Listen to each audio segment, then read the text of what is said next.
Well, good evening. Man, it's good to meet all of you for the first time, and some of you perhaps we've known in the past, but it is great to be here and to share your report. So I just want to let you know right at the very get-go, this is your report, it's not ours. So I always like to start by letting you know I am the messenger. So if there's parts of the report you like, it's you. If there's parts you don't like, it's still you. So, part of the reality of any kind of an assessment report is people get a little nervous, they get a little anxious about things, what's it going to mean? What's the future going to be? All those kind of questions that just come up naturally. And so here's the good news. You don't have to remember everything I'm about to say, right? Because over the next several minutes, you're going to hear a lot of words. And you don't have to remember them all. You don't even have to take good notes. Because tomorrow morning, you will receive the report in its entirety electronically in a PDF format for you to digest it in doing that. Now, it's going to be available also on the church's website at the transition tab that's there. You can go to that. You'll see the report as well. You can download it. That way you can read it on your tablet, your phone, your computer, whatever you're used to. And if for some reason you're not even sure what a PDF is, just contact the office and they'll make you a printed copy, right? Because we want everybody to have one that cares to have one. So here's the reality. The report is about 90 pages, all right? So the good news is I am not going to read 90 pages to you tonight. And all of God's people said, that'd be really boring in doing that. Now, the meat of the report is in the first 45 pages. And then there's some appendix and support material in the last 45 pages. All right, so it gives you an idea of the report. We try to be as thorough as we can be. We try to provide direction that's specific enough to help make decisions, but general enough to allow your fingerprints as a church to be all over those decisions. Because we get it. Every church we work with is very unique. Right? And so we want to live into the uniqueness of that local congregation as well. As Mike said, I've been doing this now for 23 years, lots of different things, but for the last 23 years, we've worked with over 11,000 congregations at some level. We've been in 35 different countries now. It's just an amazing ministry that God's allowed us to be a part of. And working with churches, not just in the Church of the Nazarene, although that's my roots. I'm a Nazarene pastor for 20 plus years, and now for 23 years I've been doing this. And so we also work in the Wesleyan Church, the Church of God Anderson, the Salvation Army, the Free Methodist, the Christian Missionary Alliance, the Evangelical Friends, over 40 different groups and associations. So we've gotten to see the church just about every expression that you can imagine, from West Coast to East Coast, from the Gulf all the way to Canada, and actually into Canada as well. And so it's just an amazing adventure. And so I just want you to receive the report. I'll let you know when we move from your report to our observations. All right, that'll be at the end. I'll let you know when we make that transition. But the majority of it tonight is just simply your report. Anybody here ever gone through medical tests and had to wait for the results? Right? Any kind of thing that you've ever done, right? Have you ever noticed whenever the results are good, the doctor's office just calls you and says everything's okay. But if they call and say you need to come in, the results usually aren't going to be really good. They're going to be challenging, right? So for whatever it's worth, I'm here in person tonight. You take that however you want to take it, but there are some challenges as well that we're going to be, again, to talk about. And if we've ever gone through those kind of tests, whether it's blood work or MRIs or CAT scans or whatever it is, and you get those results, typically it's going to mean some adjustments along the way so that we can get healthier. Because no matter how healthy a local congregation is, there's always room for improvement, right? There's always room to get healthier. And so that's what we want to take a look at is your current reality. So we are not here tonight to point fingers at anybody. We're not here to talk about why we're here or how we got here. We're talking about here we are, where do we want to go? Right? Because if we don't know our local reality, it's very difficult to create a vision for the future. So we want to know our starting point because that's going to shape all the kind of decisions that you all make over the next several months as we go through this interim time. Now, as Pastor Mike has told you, our goal is to get you ready for the next pastor and the next chapter in the ministry of the church. So that's part of our goal. We want to help you to be as successful as you can be in building God's kingdom as you move forward. Because the future is always full of hope, right? When we're people of hope, and so the future is always hopeful. So we want to step into that hope. And what does that begin to look like? Now, I currently live in Nampa, Idaho. It's really hard for me to say that. I've only been there for a year. And so when people say, where are you from? It doesn't come naturally to say Idaho. Because I spent most of my ministry career in the Midwest, in Indiana and Michigan. And I spent the last 20 years in Arizona, where I lived and where our ministry was headquartered for many years. And our kids moved to Idaho about 10 years ago. And they invited us to come up with them and to buy some property and to build a multi-generational home. So that's what we've done. I get to be with my grandkids 24/7 when I'm home, right? It's so much fun doing life together. So I get to go to dances and I get to go to the softball games and the soccer games and all the stuff that they're involved in. It is so much fun to be able to do that. So I'm reluctantly saying I'm from Idaho, because it doesn't come natural yet, right, and what that looks like. But for 20 years, I was in Arizona. I did a lot of work with churches in Arizona. And one particular Thursday, I was giving one of these reports several years ago now.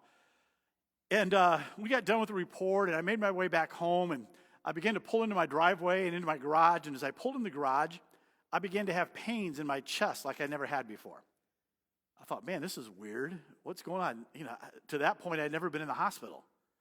And so as a pastor, I was there a lot, but as a patient, never. And so I'm thinking, what is going on? And so my wife, who was already in bed, was sleeping, and I went upstairs and I said, Karen, there is something really wrong. I think you need to get up. I think we need to go to the emergency room.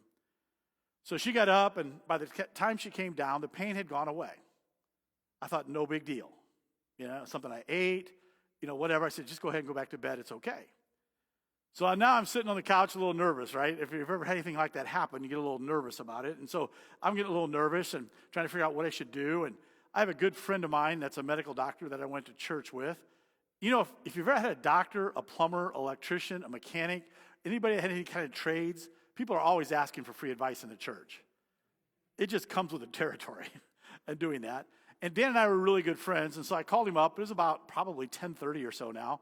And I called him up and I said, hey, Dan, here's what happened. What do you think I should do? Now, this will tell you how good a friend he was. He said, what, are you stupid? He said, you need to go to the emergency room because better safe than sorry, right? And so I went back upstairs. I woke my wife up again. Not quite the same attitude. But anyway, I woke her up again. And I said, I just talked to Dan. He thinks we need to go to the emergency room. So she got up. Not quite as joyfully as the first time, but she got up, and by the time she came downstairs, the pain had come back with increased severity. I was having a heart attack. We get to the emergency room, we go through all the stuff that they do and all the testing and all those kind of things, and about 4:30 or so in the morning, the cardiologist came into the room and said, typically we do an angiogram now, but we know you flunked. We know there's something wrong. So we need to go in and see if we can fix it. And we're going to try to do it with, stents and those kind of things. If we can't, it may be open heart surgery to do the repair that's necessary because we're not exactly sure what it is. So about a half hour, 45 minutes later, they wheeled me down to the cath lab. And if you've ever been into those things, you know what it's like. Go into the cath lab and they start the procedure. Now he comes over to me and he says, now we're going to go up through your wrist. Now that freaked me out because I've been in so many cath labs as a pastor praying for people. It was always through the groin. It was never up to the wrist. I'm thinking, can I see your license? Do you know what you're doing, right, in doing that? Well, it was a new procedure that had been developed, and they said about 75% of patients, we can fix it through the wrist. And if we do, the recovery time is so much easier to do that. So anyway, they start at it. Now, if you've ever been in one of those or not, but sometimes they don't pay attention to what they're doing. This was in October, and so they're talking about a Halloween party they're going to and what costumes they're going to wear, and, they're going up in my wrist and up into my, I'm thinking, pay attention. You're in my heart, for crying out loud, right? It's kind of like what churches do sometimes when we give assessment reports. Pay attention. We're different than everybody else. Okay, we get that. But in the cath lab, they give you a medicine where you don't care. It doesn't knock you out, but you just don't care. And so they were able to fix it. The LAD, if you're familiar with the heart, it's typically called the Widowmaker. Typically when it blocks, you die. And it was 95% blocked. And they were able to open it up with a stent. All was good. And when they do it on your wrist, they put this pressure cup on, and every 2 hours they come in and release a little pressure. And about 6 to 8 hours later, you go home. So the next afternoon, I'm on my way home. I'm going, heart attacks are not a big deal. I didn't feel real bad before. I felt great after. I'm thinking heart attacks are not a big deal. It's kind of like some of you would be tempted to do after tonight. You're going to go, assessments aren't such a big deal. We can just ignore it. Right? We don't have to pay attention to it in doing that. But then we had to go to this follow-up visit after we're all done with that to the cardiologist. And I go into the doctor's office, and he says, now listen, you've got some issues. Your cholesterol is 240. That's too high. You're overweight. You're going to have to lose some weight. You need to exercise some more. You're going to have to really make some life changes if you don't want to have another event. So he gets done, and I said, now, Doc, how many times have you given that speech? He said, well, hundreds of times. I said, how many people actually changed their life because you gave them a speech? He said about 30%. 70% of cardiology patients will not make the necessary changes. They'll just have another event.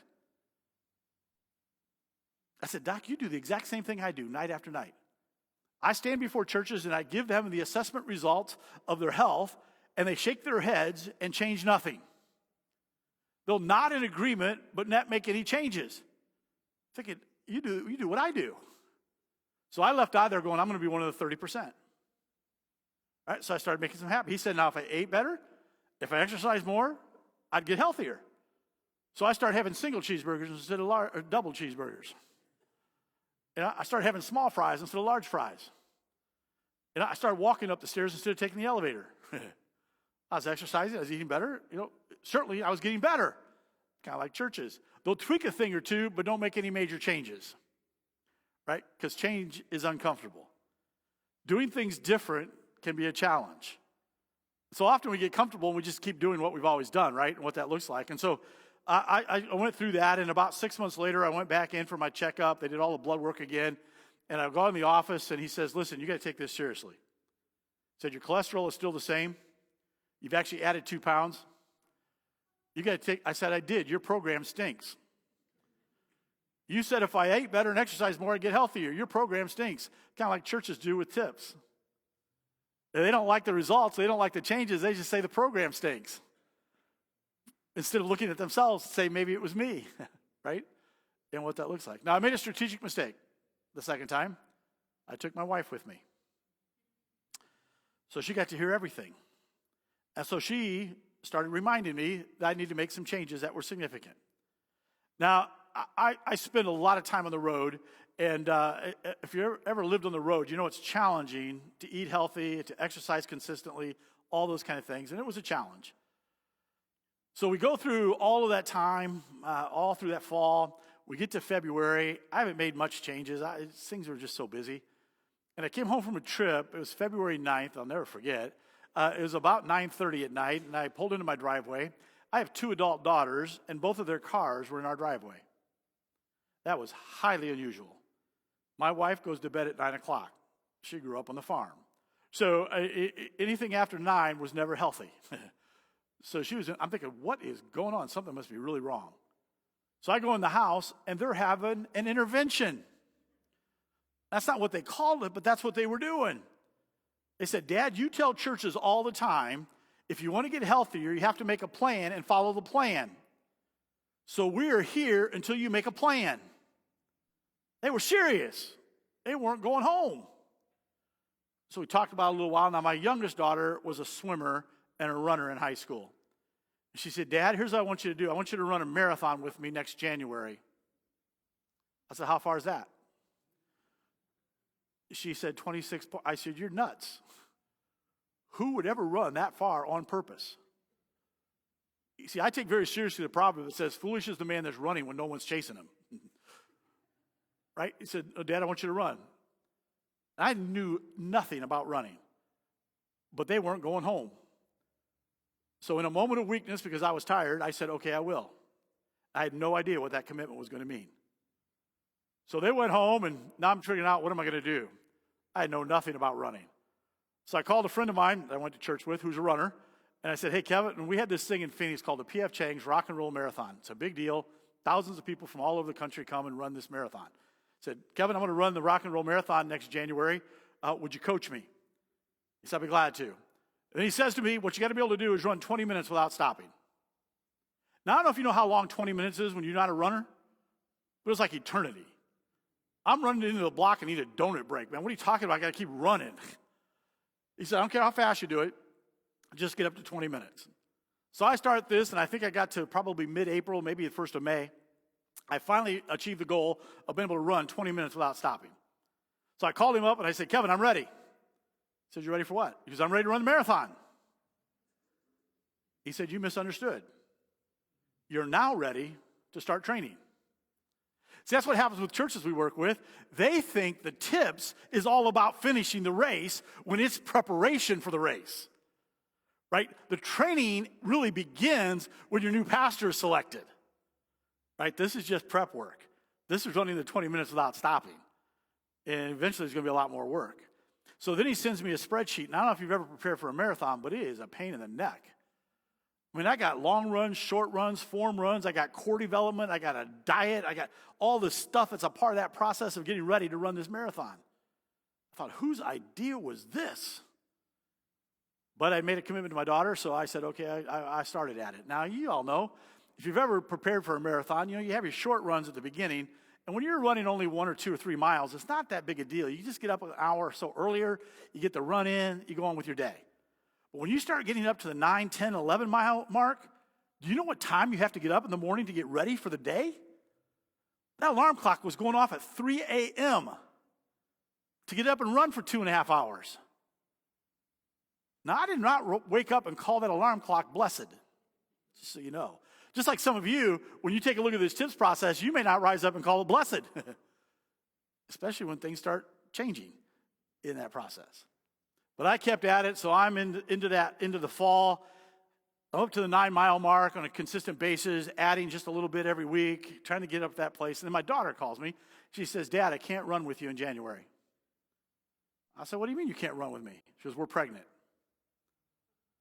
Now, I'm going to tell you, there's nothing like being a grandparent, right? For any of the grandparents in the room. I mean, it is exciting to be a grandparent, and I was glad. But inside, I'm going, thank you, Jesus. Because I thought I was done. But then she said, Dad, I still want you to run. We'll come and cheer you on. So then I kept at it, and you have to sign up. I don't know if you've ever signed up for a marathon. You have to pay them for your pain. I mean, you give kind of like tips. You pay us for your pain. Who thought that was a good idea, right? They're doing that. But then they ask you a couple questions when you sign up. The first question is, what's your pace? Slow was not an option. I had 2 goals: finish without dying and finish before they close the finish line. That's it. But if you ever run a big marathon, you know what they do. They put slower runners in pens away from the faster runners so you don't slow those guys up, right? And so I'm back here. I picked the last one, man. Put me in the last pen. I don't care. I'm good down here. And then it asked me, do you want to run the full marathon or the half marathon? Dude, I didn't even know that was an option. I mean, I'm already at 10 miles, so I'm pretty sure I can go 13.1 without dying. So I chickened out and I signed up for the half marathon. Now, since that time, I've run 4 half marathons and 3 full marathons. I still hate running, but I like health a whole lot better. I like being able to have the energy to hang out with my grandkids and do what my grandkids want to do. And they're into BMXing and go-karting and all that. I love to get on the BMX bikes and race them because I can still beat them, right? It's just a matter of challenging them and what that begins to look like. It's just, it's fun to be healthy. And I want to say to every church we have a chance to talk to, it is fun to be a healthy church because you really get to make a kingdom impact for all eternity. You get to impact people's eternal life by being what Jesus has called us to be. So I just want to encourage you tonight, as you listen to the report, don't try to blame the program. Don't see it as something too hard, but begin to embrace what God might want to do. So I just want to encourage you tonight. Go ahead and embrace God's next for the church. Now I'm going to let you know a little secret. Change is not a swear word. It is a part of anything that's living. If you want to be alive as a church, you got to be willing to embrace God's next. You got to allow him to do what he wants to do. Every once in a while people say, well, why can't we just do like we've always done? I'm thinking, how far back do you want to go? Do you want to go back to the first century? Sell your building, meet in people's houses, and don't even worry about church. How far back? Do you want to go back where there's no air conditioning, no heating, no lights? How far back do you want to go? Well, see, most people just want to go back to when they came into the church because it had an impact on their lives. Well, here's my hope and my prayer that across the United States and around the world, there'll be churches who are willing to embrace God's next so that the next generation, my children, your grandchildren, my grandchildren, will have churches who are willing to do things different so that they have a thing that they can look back on and say, aren't we glad that church was willing to do something different? I stand here today because there was a church in Fort Wayne, Indiana that decided to do something different. They went out and bought a bunch of buses and got bus captains and went knocking on doors to invite kids to come to church. It worked. I'm here. Now, I never got on the bus. I was too cool. But my brothers did. And more importantly, the bus captain became my dad's best friend and led him to Jesus. It changed our lives. I'm grateful. Now, I'm going to tell you right now, you show up in my neighborhood with a bus to pick up kids, to take them places you don't know, to have people you don't know teach them, you'll get arrested. It's just different. That doesn't make that a bad thing. It just means things are different, and it's okay. So we get to embrace God's next for the church. So tonight, our hope and our prayer is that we'll give a glimpse of your current reality and provide a pathway to increased health so that you can have greater kingdom impact. Now, it's important for you to understand there's a couple of philosophies, a couple of vision pieces for us that motivate everything we do. And that's simply this: lost and broken people matter to God. And if they matter to God, they should matter to us. And if they matter to us, we should be willing to adjust our lives and do whatever God wants us to do to reach lost and broken people. So I want to ask you a question. For you that are parents or grandparents, what would you be willing to do to see your children and your grandchildren come to know Jesus? Just about anything, right? Except that. And we don't know what that is until it changes. Because everybody has a that they want to hold on to. But the reality is my prayer, I'm on my way to heaven. My prayer is that my 19-year-old grandson and my little grandchildren will have a church that will care enough about them to try things different, to engage them so they can be in heaven with me. And it probably won't be what I like, just so you know, because I'm old, right? It will be what will reach them, and that's okay. Man, whenever we stop demanding our own way and begin to say, God, we want your way, all of a sudden we release control of the church to the God of the church. Here's what I learned a long time ago. God doesn't need me to protect his church. He's been doing a pretty good job of it for the last 2,000 plus years. He's got a plan and a purpose to reach your community if we're willing to embrace his next.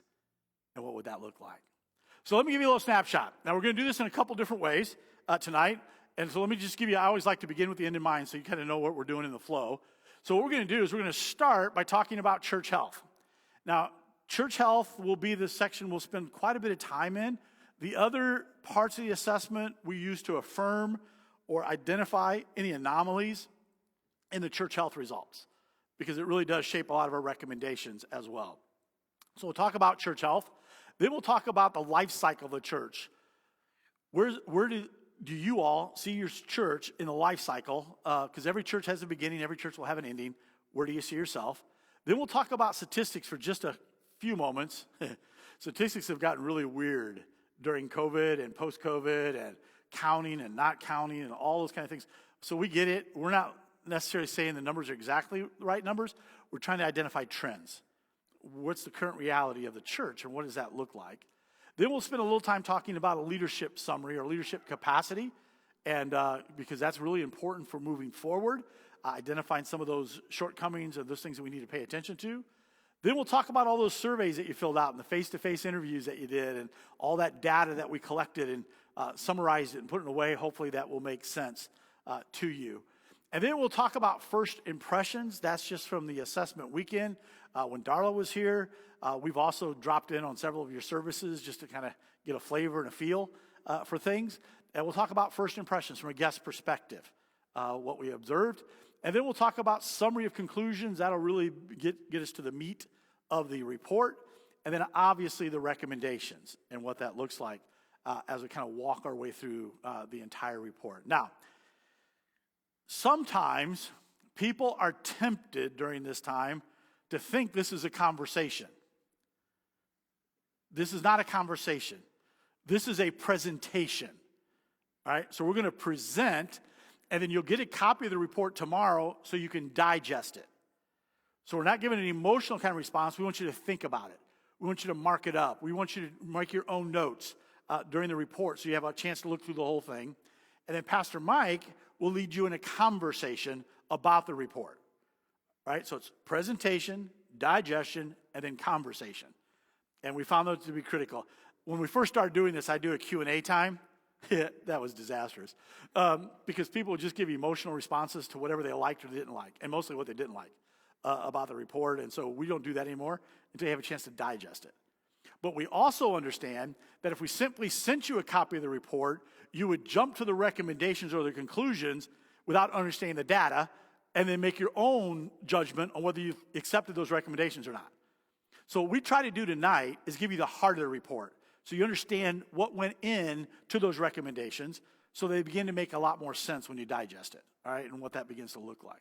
So the first piece we're going to talk about is church health. Now, for the last 23 years, we have partnered with an organization called Natural Church Development. It's a little confusing. Our initials are NCS, theirs are NCD.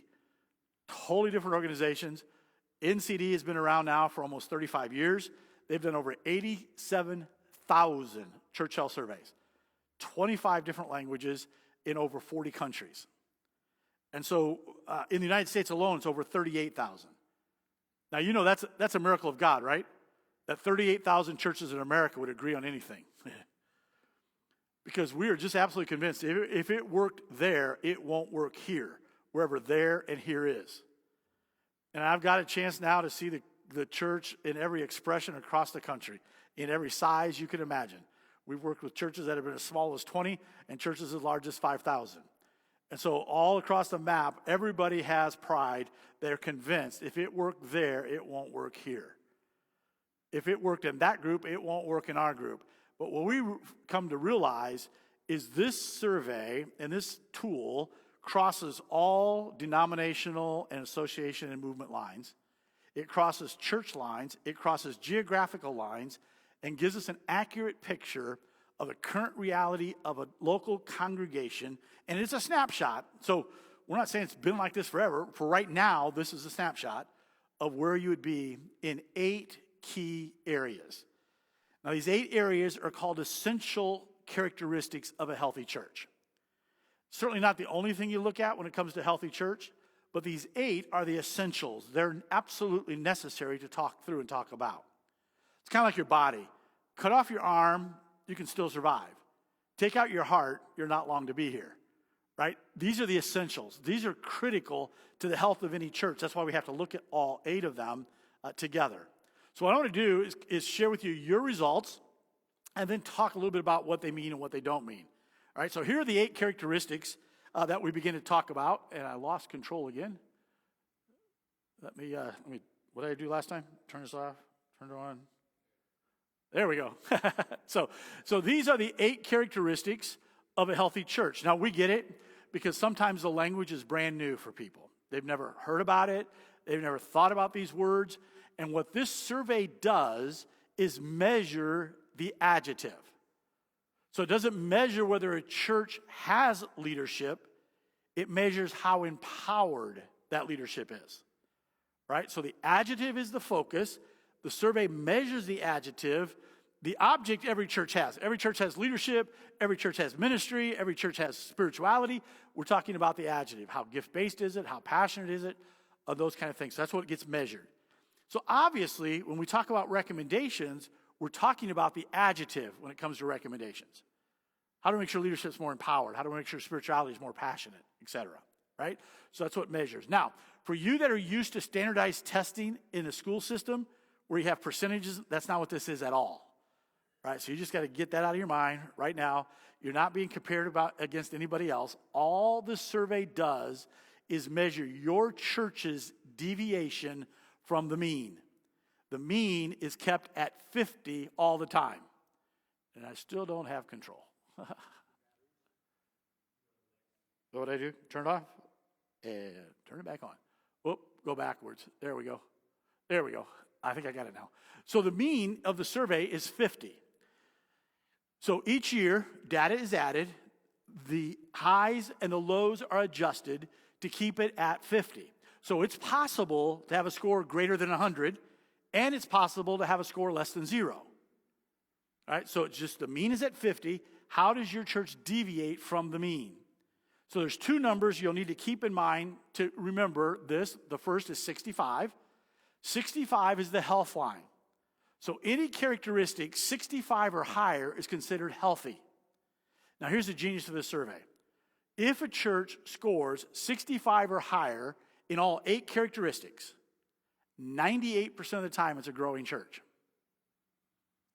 The premise is not growth. The premise is health that will lead to growth that's healthy. See, we're called to make disciples, not just participants in the kingdom. We're not talking about spectators to the show on Sunday. We're talking about disciples that are involved in the ministry of the church and the ministry of the kingdom. So it's the idea of 65 or higher. Now, the other side of that is 35. 35 is considered the unhealthy line. So any score 35 or below is unhealthy and will require a radical transformation to bring it to health. So you can see as you get to your scoring, the good news is there are no scores below 35. That's good news. Because we know when they get below 35, we're not talking change, we're talking radical transformation that has to take place. So the good news is there's none. Now, the bad news is there's none above 65 either. Right? So that means there's room for improvement in all 8 characteristics. Now, obviously, during the interim time, we can't work on all 8 characteristics. So we identify the priorities. Those are the things that are in red. So your minimum factor, or the lowest score, becomes one of the higher priorities, and that's gift-based ministry. That's making sure people understand their gifts. And I'm going to talk about those in a minute and what that looks like. But gift-based ministry. Now, along with gift-based ministry is empowering leadership and effective structure. So those 3 all have a tendency to work together. All these characteristics are symbiotic. I mean, they all connect to each other. So working on one will always impact the others somewhere. But we talk about our priorities here of effective structures, passionate spirituality, gift-based ministry, and empowering leadership. Now, right next to that is need-oriented evangelism.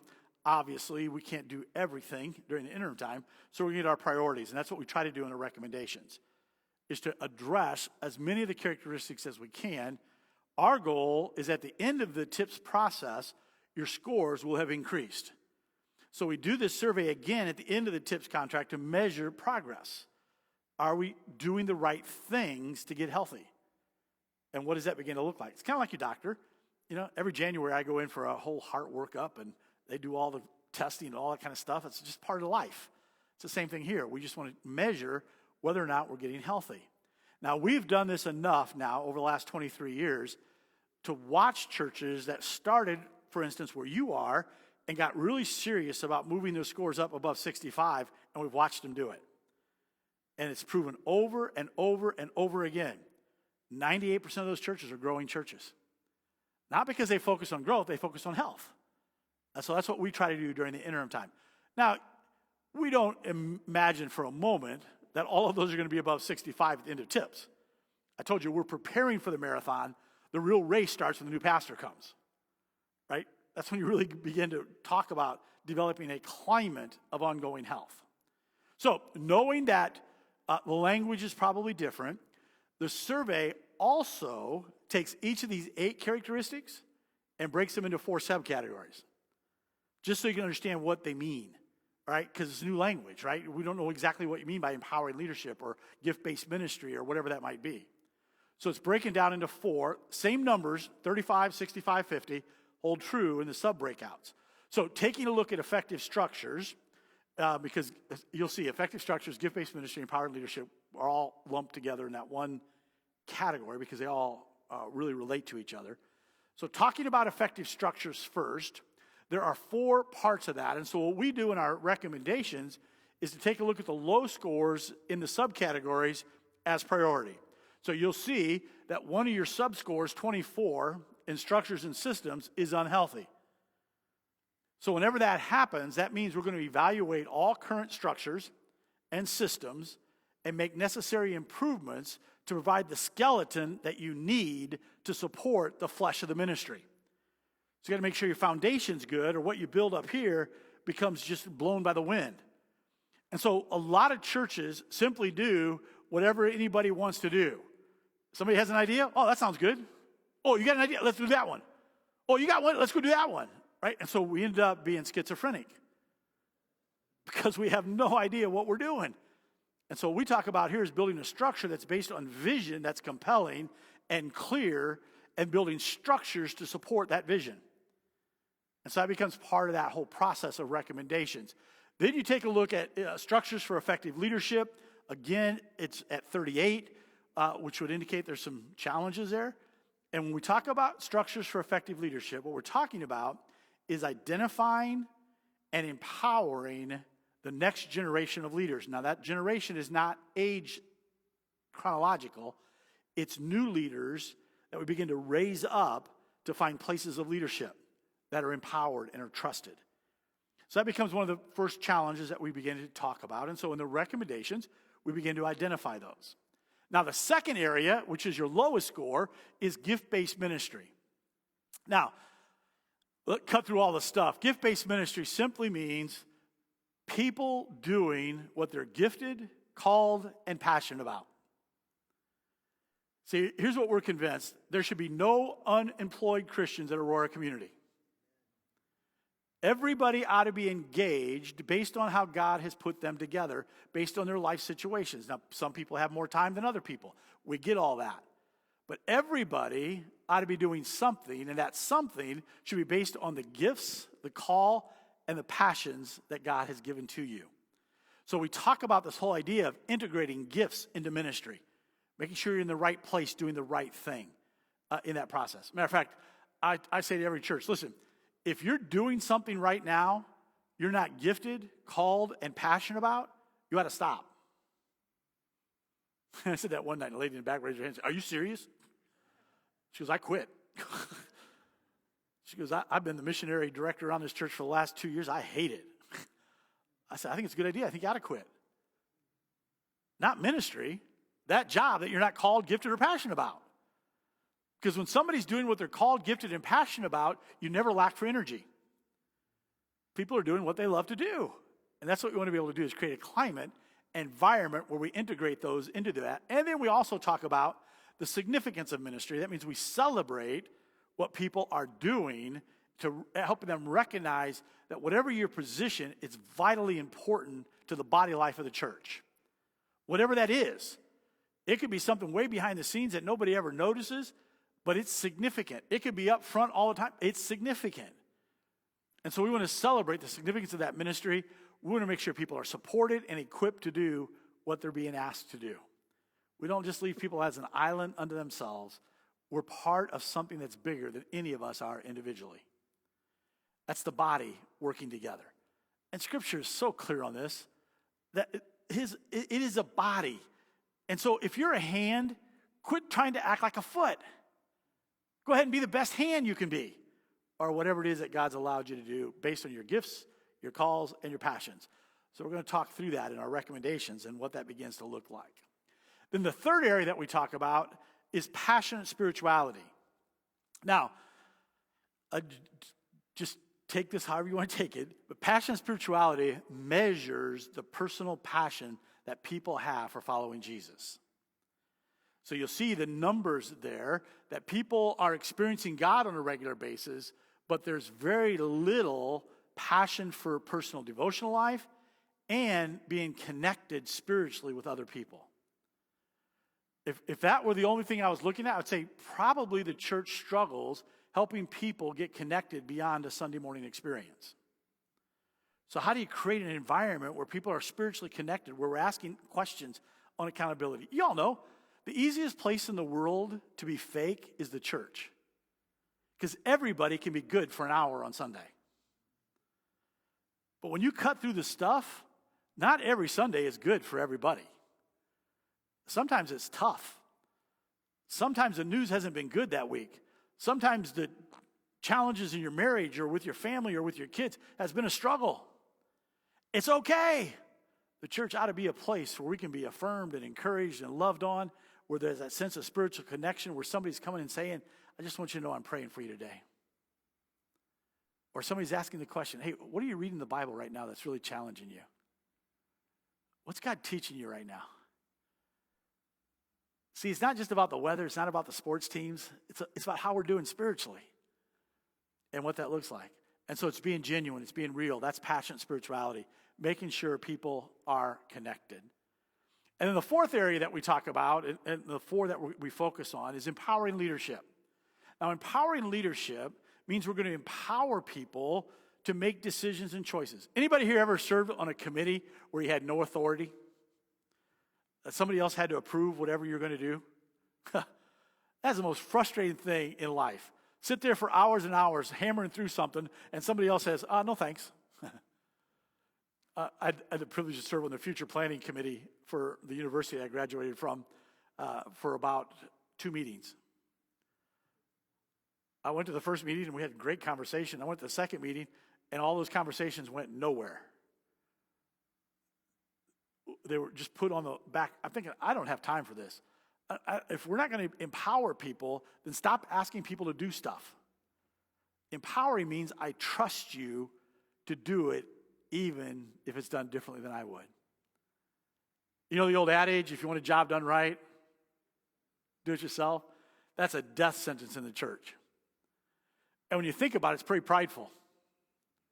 Here's been my discovery. Whatever I do, somebody else can do it better. So wise is the leader to find people that can do it better and release them, even though they may do it different than I would, right? It's empowering people and then making sure people are in the right place, the right leadership fit, and making sure we're delegating ministry. And when we talk about delegating here, we're talking about delegating responsibility of the ministry, not just getting them to do a job. I always got a little nervous whenever people in the church would begin to ask me, should I do it this way or that way? I don't care. Do it how you want to do it. You know the objective. You know the vision. You know where we're headed. Let's just get it done. Right? Releasing people and delegating responsibility, not just a job, and what that looks like. And making sure the vision is compelling enough to be the leader so that a person doesn't have to be that leader. The vision becomes a leader. Here's the problem we often make in the church. We think the next pastor is going to be our savior. He'll solve all of our problems. Hey, listen, the job of savior is already taken. The job of making the church what God wants, that's your responsibility and my responsibility. We have a responsibility to engage based on how God wired us and put us together to build his kingdom. So it's having a vision that's compelling enough. Now, the other four, we'll touch on need-oriented evangelism for just a moment, but the other four aren't going to become high priorities in our recommendations because we can't do everything, right? So the next lowest, very close, is need-oriented evangelism, and we're going to focus just on one area of that during the recommendations, and that's what we call being a compassionate church. Now, people get a little nervous whenever they see the score low there. They get, well, we care about people. We love each other. We're compassionate. That's not what it means. Compassionate church there means I know the needs of the unchurched in my community, and I'm willing to adjust my priorities to meet those needs. Because oftentimes the church only does what it's always done or what somebody in the church wants them to do instead of trying to figure out what the needs are. So what we talk about there, and you'll see in the recommendations, is a community needs assessment that will inform whatever the outreach stuff should be. What would that look like to really engage lost and broken people? And then putting a process together to make that happen.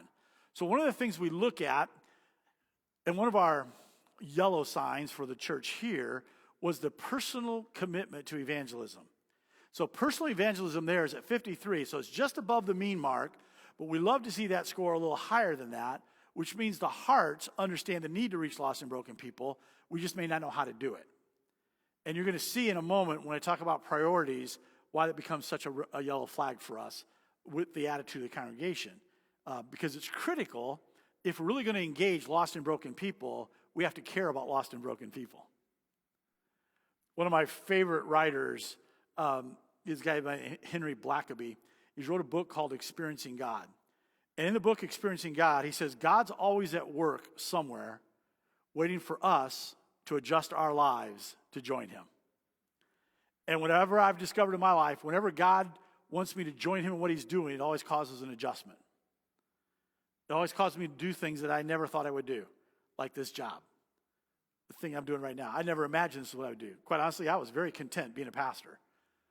I was in a sweet spot of ministry in northern Indiana near Chicago. We were having the time of our life. We had this incredible staff. God was blessing. We were seeing all kinds of people come to know Jesus and reaching lost and broken people. It was an amazing ministry. I thought I would do that the rest of my life. And then God showed up. Have you ever noticed God messes our lives up sometimes? Man, he messed things up, man. He started asking me about doing other stuff. And it's like, I wasn't sure about that. So I had to get to that place of just understanding that God's at work. Am I willing to adjust my life to join him? And I'm grateful today. I love what I do. I've had the opportunity to do some amazing things around the world that I never thought would be possible. It would never have happened if God hadn't made me uncomfortable. If he hadn't challenged me to really adjust my life to join him in what he was doing. And I would say that to every church. Listen, you have no idea what God's about to do. He's got a plan and a purpose. You say, how do you know that? Because the Bible tells me. I know the plans I have for you, declares the Lord, plans to prosper you and give you a hope and give you a future. God has a plan for your church. Do you believe that? I mean, do you really believe that? He has a plan and a purpose for your church. He's waiting for us to adjust our lives to join him in what he's doing in that whole process. So New York evangelism, that's that area. And then the other three areas, we're not going to talk about in recommendations. Let me just talk a little bit about them so you know. We talk about loving relationships. Hey, the good news is you like each other. That's not always the case, you know. I've been in some churches where they don't like each other. I was at a church in Indiana. They yelled at each other every Sunday. They had yelling matches in the service before the preacher got up to preach. Somebody would stand up and somebody else would stand up, and they were just yelling at each other. Now, you're not going to, the Bible says the world will know we're his disciples by our love. and so it's important for us to realize that. Deepening relationships and friendships, that's the good news. You like each other. Now, part of that we also want to pay attention to, and we'll do this not intentionally, but as a part of the process, and that's the whole idea of building a climate of affirmation and encouragement, an atmosphere of joy and acceptance. You know, I've always operated from a very simple premise that the church gathered should be one of the fun and happiest places around. We ought to just enjoy who God is and what God's doing among us. We just ought to we ought to be people of encouragement because we're people of hope. And we just ought to enjoy it. I've always, every time I pastor, I always try to make sure Sunday was an enjoyable experience, not a boring experience. You know, we just kind of go through the motions because it's Sunday. But to really make it a time where people can be transformed and lives can be changed forever. People can receive hope and encouragement as a result of being there. You know, every time we get together, everybody in this room gets a chance to be a miracle in somebody's life. Because somebody's going to come through those doors that's hurting, that's questioning, that's wondering if anybody cares. And every week you get a chance to be the hands and feet of Jesus. But not only in the church, when you go to your homes, when you go to your places of employment, when you're in your schools, you get a chance to be the hands and feet of Jesus, to be a miracle in somebody's life. How cool is that? That God would pick people like you to bring hope to a world like ours. That's an amazing part of our whole life. That's what we want to talk about in Loving Relationships. And then we talk about the whole idea of holistic small groups. Again, we get to that high scores now, the 57. Now, this doesn't measure participation in small groups. This measures existing groups if they're holistic. Now, small groups can be Sunday school classes, they can be Bible studies, they could be fellowship times, they can be lots of different definitions. But those that are involved see their small group as something significant in their lives and what that looks like. Now, we do know, because the multiplication score was a little lower, that participation would be something we want to address to increase participation and provide pathways for people to engage in that process. Then the highest score of all of the 8 characteristics was inspiring worship. Okay, you like each other and you like worshiping together, right? It's a highlight of what that begins to look like. So we talk about the idea of people being transformed, being at high anticipation, and the preaching that's connecting with people's lives. Those are all good. Now, the visitor-friendly, the guest-friendly thing, we're going to talk about that a little bit later when we talk about first impressions. But being guest-friendly, now that's not a worship style at all. It means, do we have space and place for people that are seeking, that are not yet believers? Because there's been a shift in our culture over the last 30 years from being, I believe and then I belong, to today's culture where I belong often before I believe. Now, you know what happens with that? If somebody belongs before they believe, they have a different set of priorities than you do. They have different lifestyles than you do. They have different language they use than you do. Do we create space for people to find Jesus? Because you all know there's no one in this room, there's no church in the world that's ever transformed anybody's life. That's the work of the Holy Spirit. And here's been my discovery. I can trust the Holy Spirit to transform a heart and a life. He doesn't need me to do that. What he needs me to do is to love, to embrace, and create a space for people to question and ask so they can come to know the Jesus that you know and I know and what that looks like. So that's what we talk about there. When we get to that area of being guest-friendly or visitor-friendly, it's not a style, it's not what we do. It's about an atmosphere that says you're welcome here. Whoever you are, wherever you're from, whatever you've done, whatever's been done to you, you'll find a group of people that will love you to Jesus. And let Jesus do the work that only Jesus can do. And that's transforming hearts and lives. Just messes us up, right? Because we all have our own little personal biases. Well, I'll love everybody but that person. Whoever that person is. That's not what Jesus said. The world will know we're his disciples by our love. It opens us up to an opportunity for the Holy Spirit to do the work of transformation in people's lives. So those are the 8. Now, what we do is we take all 32 of you, 32 scores, for you that are keeping score. There are 32 scores, and we take a look at the highest 5, because that talks about the strengths of the church. So when we talk about those highest 5 and what that looks, go back one. Oh, I'm pushing the wrong button. The current highest 5 is deepening relationships. We like each other. Group relevance. We enjoy our small groups and what's being done. Preaching's connecting with us. We're experiencing God. And we love worship and what that looks like. Now, you'll notice the highest 5 are all inward focused. It's about us. It's about us loving each other. It's about us loving worship. It's about us loving God. It's about us in those 5. Then we take a look at the lowest 5, which really shape the priorities of what that looks like. And you see things like structures and systems. We already talked about that. Spiritual connections, discipleship, structures, effective leadership, ministry significance, and being affirmed and encouraged. So the problem is the vision has become an inward vision that we're really comfortable with. If we're going to reach lost and broken people, it has to become an outward vision that may challenge us because our systems and our structures, our leadership plan doesn't support that. So we have to build the foundation so it begins to make sense as we move forward. All right, now, the second area of the overall condition of the church we look at is the life cycle. So here's the reality. Every church will have a beginning, and every church will have an ending. No church is designed to last forever. I mean, every church the Apostle Paul started is no longer in existence. That doesn't make Paul an ineffective pastor, right? It's just life cycle. It's that whole idea. So one of the things that we did is we asked you, based on some characteristics of each stage, where do you see your church in the life cycle? We did it on a scale of 1 to 5, 1 being not us, 5 being us all the time. And we looked at each of the stages, and we began to identify your numbers. So here are the numbers for each of the stages that you marked, and the numbers won't mean a lot right now, but they will as we kind of unpack those moving forward. So here's the reality. We take a look, first of all, at the 1s and 2s. 1s and 2s means that's not us. That's not who we are. We're past that stage. We're not in that stage at all. So here's the duh moment of the night. You ready? This is the duh moment. You weren't just born. Duh, right? It's not where you're at in the life cycle.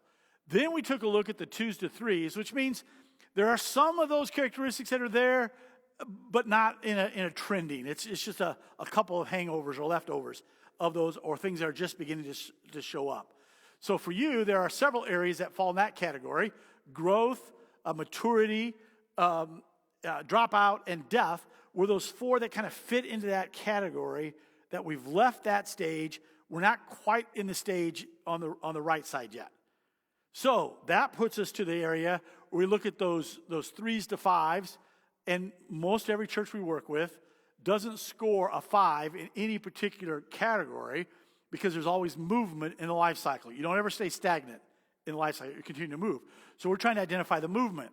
So what we find here is that plateau and decline are the most popular of the characteristics that you begin to identify, right? There's a little bit of maturity left over, but you've moved through that maturity. And if we're to place you in a life cycle, we said you're on the other side of plateau, and decline has settled in as far as attitude. Now, this is not about attendance. This is our attitude that we see towards the church. Now, the difference in decline is that people are less excited about their church than they used to be. Their attendance may be a little more haphazard than it used to be, where they used to come all the time. They may only show up once a month or twice a month. That's that decline. Dropout means that people aren't even volunteering for ministry positions.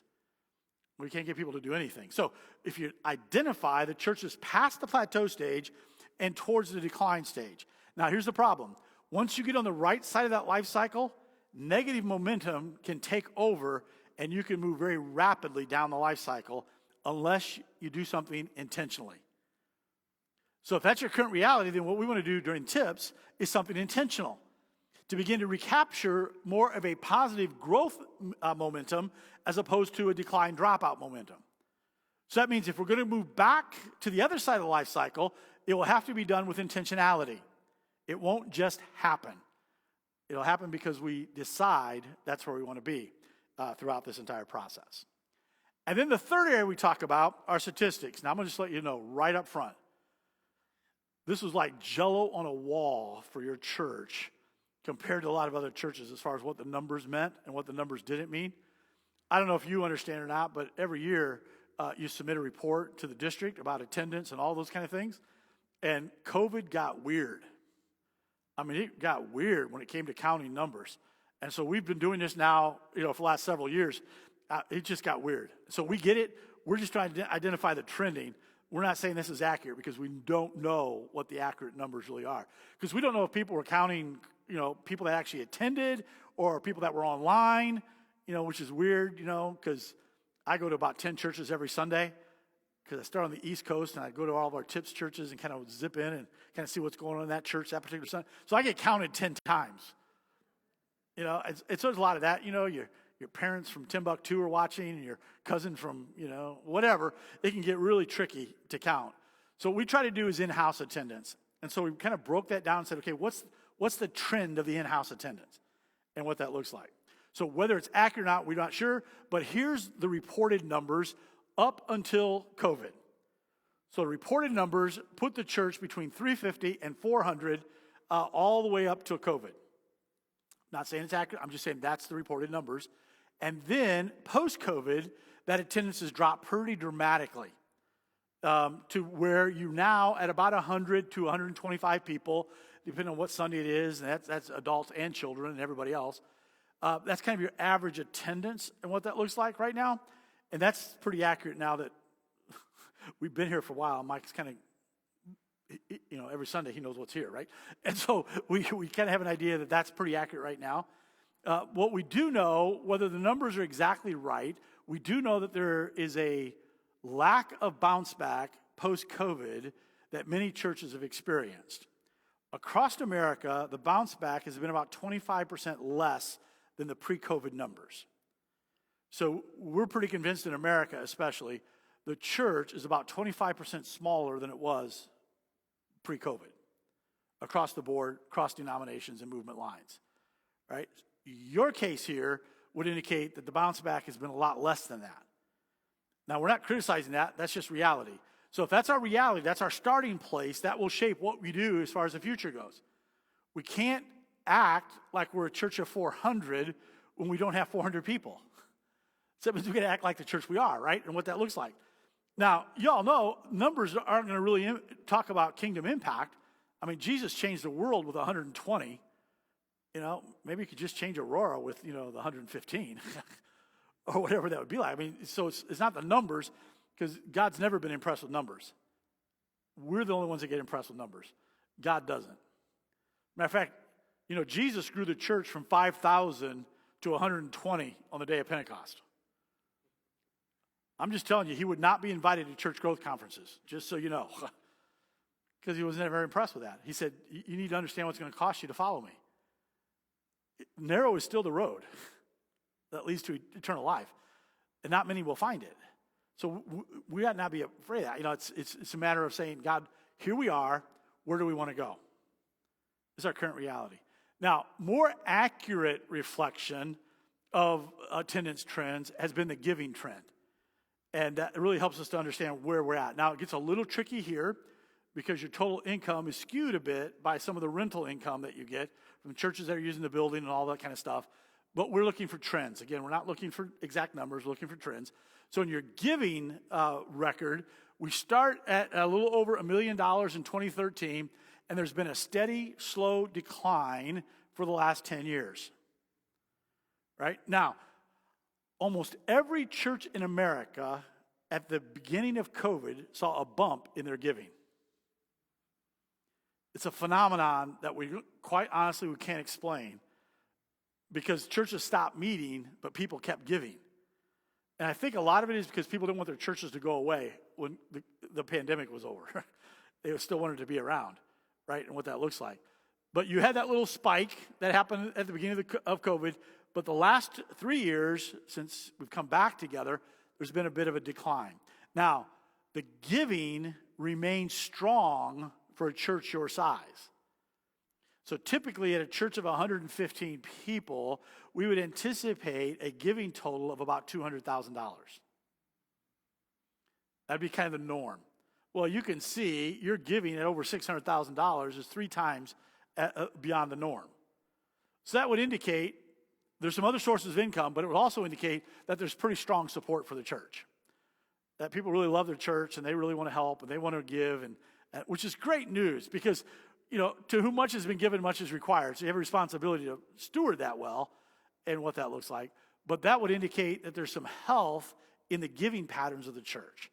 So that's very encouraging, right? And as you think about your future and where you're headed in doing that. So those are the 3 overall conditions of the church. They all say the same thing, different numbers, different ways. If I were to look at your church health scores, I would tell you your maturity plateaued or declined. If I were to look at your statistics, I would say the same thing. You're a little closer to decline as far as statistics go, but you're in that same ballpark. So it all says the same kind of thing. So we do, if that's your current reality, that's who we are, Then we talk about, do we have the leadership potential to move forward? And now here is where we begin to get really encouraged, right? It's a little discouraging over here, but now we get encouraged by the leadership capacity of the current leadership. So what we did, staff and the church board, we did several profiles to help us understand the capacity of the leadership. And so it's leadership as a team and what that begins to look like. So we looked at a couple different things. The first thing we looked at when it came to the leadership profile is a leadership style. Now, if you're on the church board or on the staff, don't be offended by any of this. You are who you are. You know, you don't, this is who we are, so that's good. We're looking for balance, not do I fit this category. We're looking for balance in all the categories. So we talk about leadership style, because every leader has a style, and so they're done in different categories. The first category we talk about is pioneers. Pioneers are the risk takers. Pioneers are the why not people. When an idea comes, why not? Let's go for that. And then you have the why people. Why would we do that? Right? So the why not are the pioneers, and look what that looks like. The second leadership is strategic. Strategic leaders are the ones that are able to take an idea and put a plan together to make it happen. So you have one pioneer and you have 5 strategic leaders, which means planning would be a strength of the current leadership team, of putting a plan together for the future. Now, coming up with the idea may be a struggle, especially if it involves risk at all, but there are strategic leaders. Then you have one leader has a management leadership style. Managers manage what is. Strategic leaders plan for the future. Managers manage what currently is and what that looks like. And then you have 5 leaders that have a team style. You say, we don't have that many leaders. I know people have more than one style, right? So you have 5 that have the team, which means they'd rather collaborate together and come up with a solution.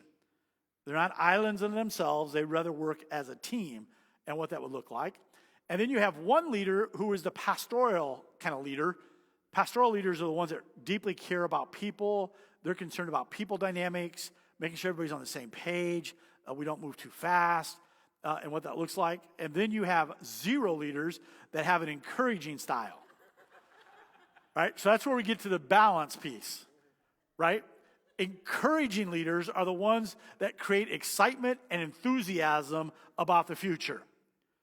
They're the ones that say, let's go for it. Let's do it. They're the ones that get everybody on board. You listen to an encouragement leader, you're going, I'm going that way. Because they're really excited about what they're doing. Well, you don't have that voice. So that means that sometimes people will not understand what it is the leadership is doing. Because we don't have those encouragers. You may begin to hear complaints like, where'd that come from? Because when you have strategic leaders and team leaders, they spend a lot of time talking, and they think just making an announcement, everybody will get excited about it. They forget you haven't been a part of the conversation. Right? So it's creating that enthusiasm and excitement that you have to do so intentionally. So you're going to see in our recommendations, in the selection of a transition team, there needs to be some encouraging leaders that are a part of that team as well. That can really be the cheerleaders, that can really get people excited and enthused about what is happening and what's going to be going forward. Then we took a look, now this is just the church board, all right? So just the church board, we wanted to measure how effective they saw themselves as a board. So we asked several questions. They began to rate those questions, and the scoring for your group was 35.93, which puts them in the above average as far as effectiveness goes. In other words, there's a sense that what we're doing is really working. That we really like each other, we're really working well together, which is very encouraging, right? Because sometimes it's below average and it's dysfunctional and we have to make different kinds of recommendations. Not the case here. There's that sense that we're pretty excited about that. Then we ask about spiritual gifts. Go back to gift-based ministry, that's one of your minimum factors. So we also did a spiritual gifts profile for the leadership to help identify what are the strengths of the leadership team. So these are the gifts that are most present on the leadership team. Encouragement. But you have no encouraging leaders. That means personal encouragement. If you hang out with them, you get excited about hanging out with them personally, but they may not do well in front of the group, in front of the crowd. They're not leading with encouragement. It's a natural gift of being a cheerleader for people in that process. Then you have hospitality, teaching, discernment, leadership, evangelism, shepherding, administration, mercy, and exhortation were the gifts that were most present on the team. The gifts that were weaker on the team included things like faith, prophecy, creative communication, craftsmanship, and apostle. Now, what does that all mean? Let's just kind of summarize all this. The spiritual gifts of the current leadership team is designed well to manage the affairs of the church, to care for people, and to communicate God's word clearly and motivate and direct people in ministry. That'd be the strengths. The gifts that are missing would result sometimes in a leadership team struggling with trusting God to act, creative communication and being creative in what they do, facilitating ministry and starting and overseeing new ministries. The team may settle for the comfortable and the known as opposed to the uncomfortable and the unknown. So that's just a spiritual gift mix. That's not a criticism. It just means when we come to balance, we need some risk takers. We need some folk that are going to push the envelope out of our comfort zones to help us identify what are some of the possibilities that we have to be able to do that. And then the last thing that we took a look at with leadership is personality. Now, whenever I get here, I got to say, don't spend time here. Just move on.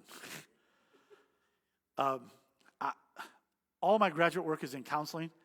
And so I have a tendency to try to read people when I meet them, try to figure out what their personalities are, because based on personalities, your interaction with them is going to make all the difference in the world. And be able to encourage them, be able to get them to talk, all those kind of things just play into that personality mix. There are 4 basic personality types, no matter what profile you use. All right, so some people are familiar with the DISC, the dominant, the influencer, the steady, the compliant, 4 characteristics. Some are used to the animals. If you've ever gone on a retreat, you may have talked about the animals. You know, the golden retriever, the otter, the beaver, the lion, kind of personalities. Others are into other kinds of characteristics. Somebody just did a Star Wars one on Star Wars characters. Somebody just did a Bible one on biblical characters of personality. There's 4 basic personality types, whatever you call them. We use Littauer's language because they put together a personality profile test that's simple to do. It's self-scoring. It really gives a good glimpse of the reality. People say, well, is it the best? It really isn't a best. We use it because it's free. We have a partnership with them. We pay them a licensing fee every year, and they allow us to do church leaders. And so we use Littauer's language. It's language like choleric, sanguine, melancholy, phlegmatic that we may be familiar with. But there are 4 basic personality types. So let me just use their language. The choleric is the boss. They think they're always right. They hate long meetings. Let's just make a decision and move on. Right? So you have the bosses. Now, the bosses think they're always right, and the problem is they are a lot of the times, and it ticks people off, because they're such a strong personality along the way. Then you have the sanguines. Sanguines are the creative people. They're the energetic, life of the party. If you ever have a party, you want sanguines because they keep things going.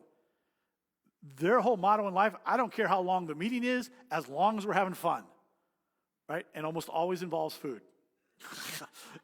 doing that. So the sanguines are the party people, but they're creative. Now, they may not remember the idea next month, but they're creative in the middle of a meeting, coming up with ideas and solutions. So you have the sanguines. Then you have the melancholies. The melancholies are the perfectionists. They're the detail people. They can tell you 10 reasons something won't work without ever thinking about it. They are the brakes. Man, they're always slowing things down. You get ready to make a decision, they're going, wait. Have you thought about this? Have you thought about this? What about this? What about this? And they just slow things down in the process because they're thinking about the details. Then you have the phlegmatics. Phlegmatics are the peacemakers. Their whole motto in life is, can't we just all get along? Their theme song is, let's join hands and sing Kumbaya one more time. They're afraid of making any decision that causes change because somebody might get upset. You can always tell a phlegmatic in a meeting, they're the ones that are always, is it too cold in here? You need something to drink? You okay? Do we need to open the window? They're always concerned about people and what that looks like. And they have learned along the way delay tactics to delay making decisions. And in the church, it usually looks like this. I think we need to take time to pray about that. because prayer is always okay in the church. Who's going to argue with the fact that we had to pray? But sometimes it's just a delay tactic because they don't want to make a decision. Or they can pray about it and they can miss the next meeting when the decision is going to be made because it won't be their fault. Right? It's just that phlegmatic. It's that peacemaker. Always concerned about people dynamics. Now, one is not better than the other. So what we're looking for is balanced again. Now, if you're a choleric married to a melancholy, I can pretty much tell you what your marriage is like. Because that's me. I'm a choleric sanguine. My wife is a melancholy. She's a detailed person. I spent the first 3 years of my marriage trying to fix her. I thought she was broke because she was always telling me why I couldn't do stuff. And just so you know, that didn't work out so well, just so you know. Because she didn't need to be fixed, right? Because it's a matter of balance. Because quite honestly, over these 40 plus years we've been married, she has saved me from a whole lot of mistakes, and I've been able to help push her to do things she would have never done before. It's that balance. That's what we're looking for. So in the current leadership team, here's what we have. We have 1 sanguine. We have 2 cholerics. We have 3 melancholies and 5 phlegmatics. Which, if without knowing your board, not knowing your leadership team, that would mean long meetings and little decision. Let's just talk about it some more. Let's table that and bring it back next meeting. So you may spend 4 or 5 meetings talking about something that could be decided in one meeting. But you have different personalities that are at play in what that looks like to do that. Now, it would also indicate that there may be an avoidance to risk. Let's do what we can figure out. Let's do what we can afford. Let's do what we can make happen ourselves. And you all know, if you want to do it to your ability, God will let you. But churches that are really doing something for the kingdom are doing it based on God's ability. You're going to say, God, what do you want us to do? And then we're going to trust you to make it happen. We're going to trust you with the resources. Probably the one thing that surprised me more than anything else doing this job is the amount of money that's in banks of district coffers and local church coffers. People say, well, we have a rainy day fund. I'm going to say, it's raining. Man, there are people going to hell it's raining. We got to have a plan for whatever it is God's allowed us to have. We got to have a plan what that looks like. Now, I'm all for planning for the future and making sure we have money to do the kind of things. We've developed a whole system on helping churches know how much to have in reserve that's too much and how much is not enough to plan for the future. And so it's the idea of understanding the need to do that, but not to hoard. Because we are about kingdom business, not our own. And sometimes the church runs its finances like we do personally. You know, the old adage that John Wesley used to say, save as much as you can. That's not a church adage. It says, to whom much has been given, much is required. Right? There's a responsibility to steward it well. Okay, I'll get off that pulpit. But it's just amazed me. I mean, there are millions and millions and millions and millions of dollars sitting in bank accounts across America when people are going to hell every day. That'd not be. We got to figure out how to be involved in kingdom work in that process. All right, so that's personality. That's where we're at in the balance. Now, the next section, as we kind of move towards the end of this thing, is that whole survey thing that we did. Remember the written surveys that you did that you complained about? Yeah, you didn't like the way the questions were worded. You didn't have to write so much. You know, we get it. We've been doing this a long time. We've heard just about everything you can imagine. We've had people rewrite our questionnaire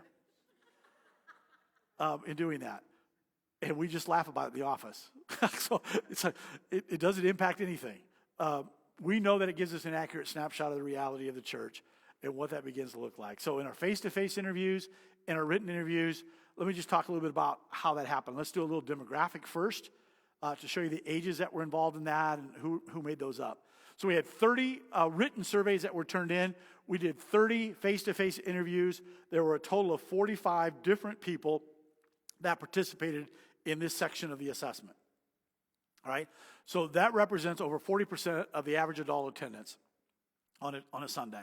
So it gives us a good result. We're pretty confident that the results are accurate snapshot of the church. So now, every time we do this, people always say, well, it was all the young people that filled it out. It was all the old people that filled it out. It was all it's all females. So we want to show the balance of what that looked like in doing that. Here's the age breakdown from 15 to 25, 26, 35, et cetera. You'll see that every age group, except with that 18, 19, 20, 21-year-old, which is not common. In many churches, they're not there anymore. But every other age group was represented in the survey, which is healthy. It's going to give us a good, accurate result. It's not just one age group that did that. And then we always take a look at the male-female breakdown. We had 58% female. We had 42% male. That's average.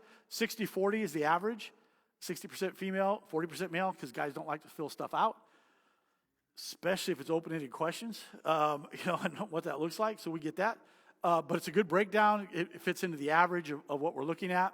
Then we talked about how long have you been a Christ follower. Now, we didn't define that for you. We just said, how long have you been a Christ follower in doing that? And so here's what we discovered. 80% have been a Christ follower more than 26 years. 90%, 20 years or longer. Which would mean we have a church full of people that have been a Jesus follower for a long, long time. So that caused us then to ask the question is, how long have you been attending this local church? And what that looks like. Well, here's the breakdown. 29% have come in the last 5 years, 38% in the last 6 to 10 years, and 22% here have been here longer. You can see the breakdown there. Now, why is that important? And the reason that is important, if you go back to this slide, you'll see that 90% have been Christians longer than 20 years. But a good percentage of people, 68%, have been here less than 10 years. That means people that have come into your church over the last 10 years came as already established followers of Jesus. So if we were to take a look at this and build a profile, the current reality of the church is doing really well at reaching sheep that are changing pastures. It's sheep that are changing pastures, not lost sheep. Go back to Luke chapter 15. If there's a shepherd that lost a sheep, he had 100 and he lost one, would he not go do a careful search for that one? Right? No, the ministry of the church currently is reaching the 99 that are just interested in a different pasture. For whatever the reason. I mean, people move, they relocate, churches close. We get all that. We're not criticizing that. That's just our reality.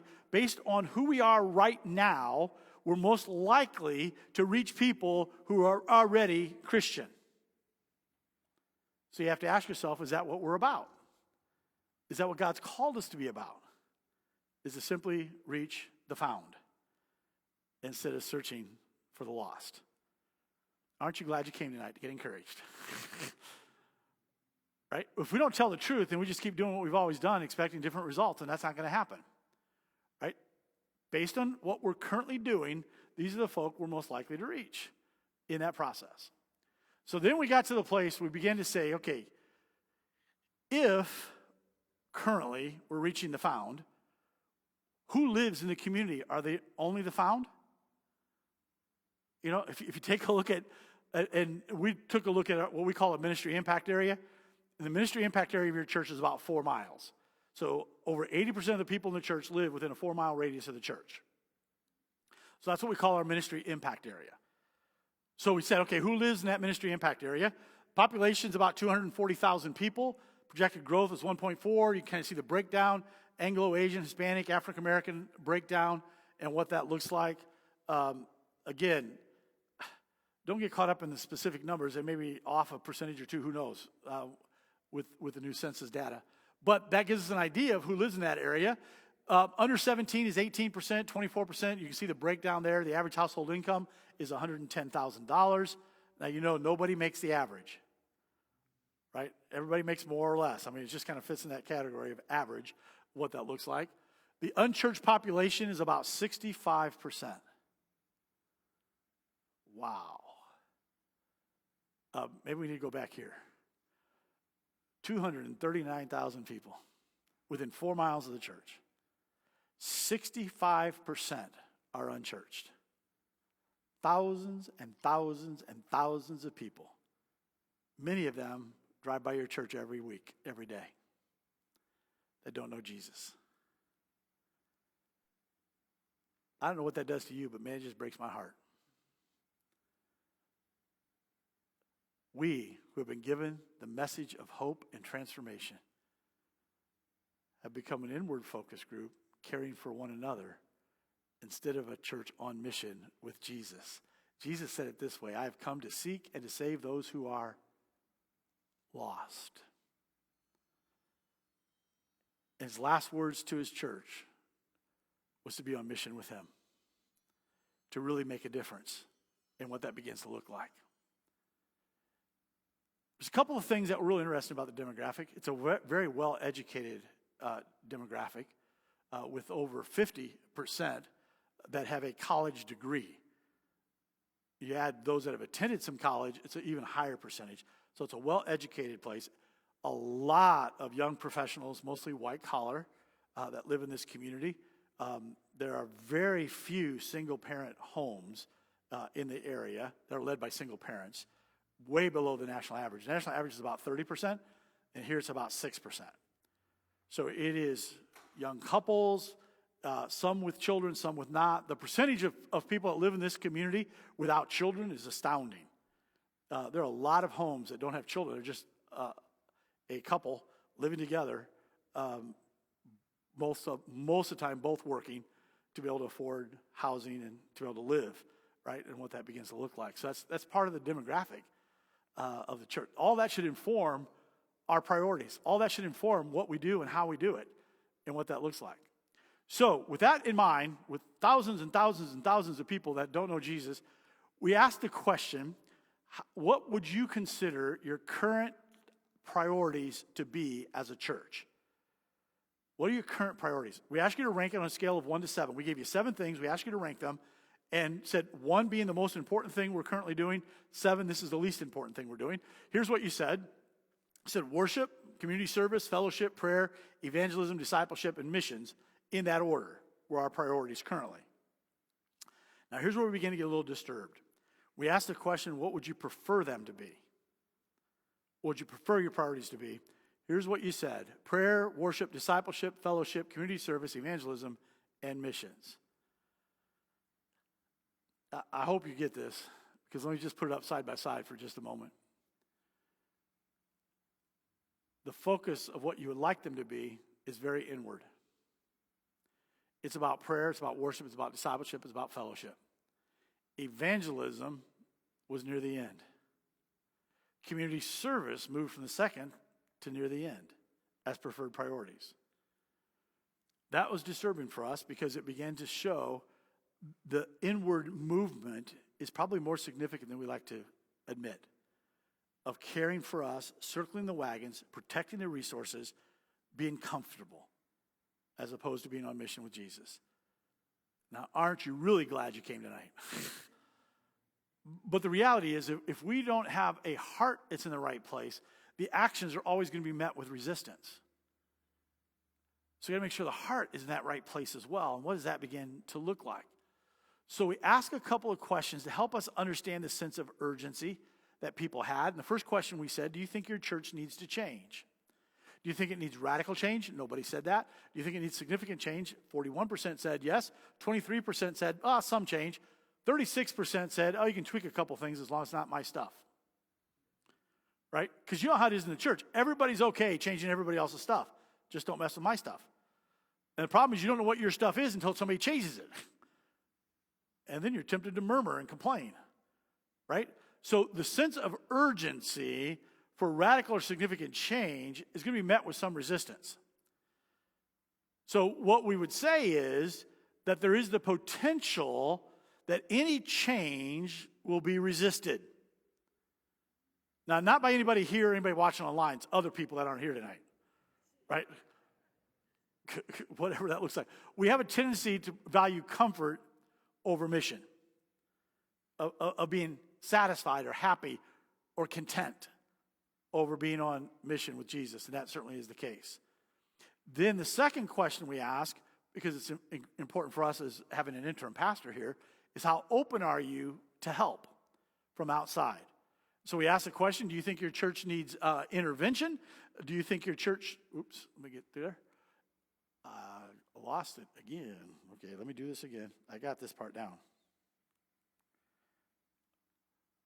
Oh, no, I didn't. Give me that next slide, would you? Thank you. Do you think your church needs help? We said, does it need intervention? Does it need assistance, help soon in the future, or way in the future, or no help at all? So what we discovered is there are some people that want help to change nothing. Right? We want help as long as they keep things the way they are. But that's always not the case, right? We're talking about what the future is going to be and how does that play out. Then we ask the question, how willing are you to engage and help in the process in doing that? Some said, I'll do whatever it takes. 41% said, whatever I can. 23% said, maybe specifics in jobs. 31% said, oh, within limits. Yeah, I don't have a lot of ability, but within limits. 3% said, I can't make any more commitment. So you'll see, you have a good portion of the church that's willing to step up, but others are going to resist. So let me say it again. There should be no unemployed Christians at Aurora Community. Everybody ought to be engaged based on their passion, calls, and gifts so that you could do what God's asked you to do in that process. Then we also wanted to measure the whole idea of willingness to give and how close are you to capacity of giving. And you see 5% said I'm willing to sacrifice, 23% said generously, 54% said I'll continue to tithe and help where I can, 10% said, well, if it's really a need, I'll do it, 8% said I'm tapped out. So what we learned from that is that a vision is critical to involvement and giving. So having a vision that's compelling so people can step in and step up becomes really, really important in this process. It won't be a blind following. It will be because the vision is clear. So the vision becomes the leader as you begin to think about the future. Then we ask those open-ended questions where you could write down whatever you wanted to write down. We gave you no suggestions. It was a blank piece of paper. And so what we did is we took all that data, and you gave a lot. I mean a lot. And we had to go through all that data, and we looked for the trends. So in the trending, it had to be said by at least 10% of the people in order to make the list. All right, so that was a trend that had to get there. Now, there were a lot of other things that were said. They just didn't make the 10%, right? So that's 10%. As it gets higher than that, we're guaranteed that that's a trend within the church and what that looks like. So the first questions we ask is, what are the achievements? What are the things the church is currently doing really, really well? And what does that begin to look like? Here's what you said. Community outreach, children's ministry, youth ministry, music, fellowship, using the facility to serve others, childcare, and events and activities were the things that were mentioned as things that we do really well in that process. And then I found this amazing that community outreach has been one of the achievements, but the desire is to make it a lower priority. It was one of those anomalies. I still can't figure it out why it was like that. But that was part of the reality. Then we asked the question, what are the hindrances? What are the things that are really keeping the church from reaching its full potential? Go back one. Take me there. Go. The hindrances, facility, and you'll see that show up more than once. Not easy to connect with people, lack of volunteers, finances, no clear vision, lack of a pastor. Just so you know, lack of a pastor makes this list every church we work with. All right, just so you know. Lack of missions emphasis, lack of communication, little leadership development were the things that were mentioned most often. Now, the really cool part about this is it really matches up to your church health scores, which is just an affirmation that the scores are correct because you all have good self-awareness about what you need to pay attention to in those areas of hindrances. Then we ask, what goal would you get excited about? If you could get excited about any goal, what would it be? No suggestions. Effective community outreach.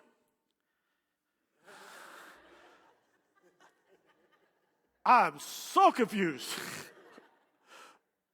what that looks like. But effective community outreach, finding the right next pastor always makes a list. Focus on missions, church growing, more fellowship opportunities, focus on prayer, facility upgrades were the things that were mentioned as goals that I could get excited about and what that looks like. Then we asked the question, how would you describe your church? Just characteristics of the church. Well, 36% said we're friendly and welcoming. Now, let me lay a little secret here. Every church we work with is friendly and welcoming. I'm serious. We've never had a church say, we're pretty unfriendly around here. We don't like people. No. Every church is friendly and welcoming. And the reason they say that is because people tell them that. Well, I came into the church, it was just friendly and welcoming. Yeah, but what about the people that came in that didn't stay? Oh, they're going to church down the street that's friendly and welcoming, just so you know, in that process. So we get that. That's a part of the culture. We're loving and caring, and then we're stuck. We're stagnant. We're boring.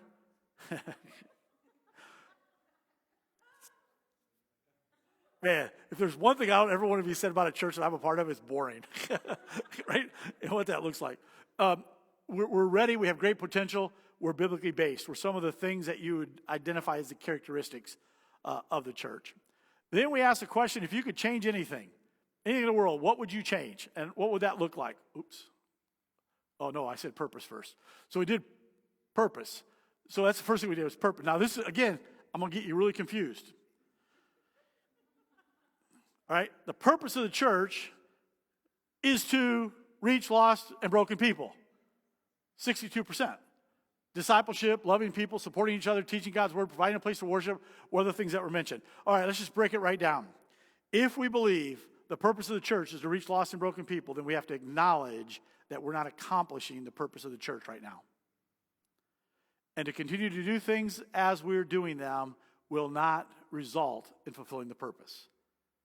It will be necessary to embrace God's next and allow him to take us to new places, to experience new things, if we're really going to reach lost and broken people and fulfill the purpose of doing that. Then we ask the question, what would you like to change? If you could change anything, facility, number one answer.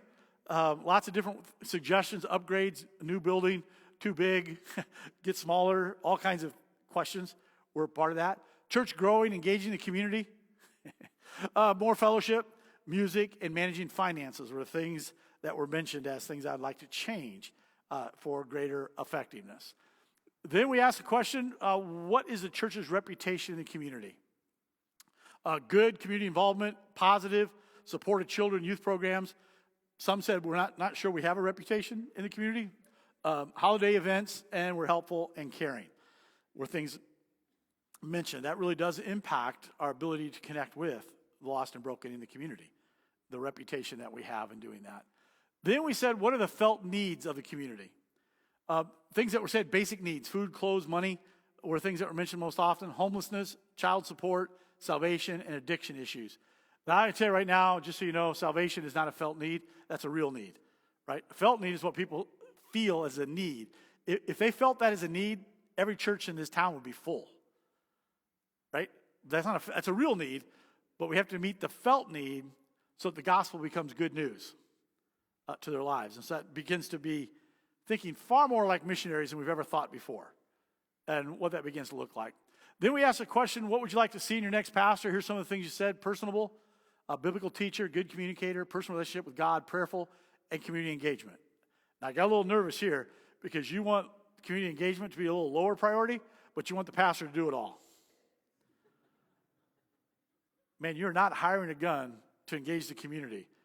You're hiring a pastor to prepare the saints for works of service. That's the role of the shepherd, right? That's our responsibility according to Paul in Ephesians chapter 4. And so it becomes part of that challenge to do that. Then we ask the question, what keeps you involved in the church? Here's what you said: people and relationships, God's leading, desire to serve, hope for the future, sense of belonging, worship, spiritual growth, biblical teaching, and love for God. All good things, right? And what that looks like keeps me connected in the church.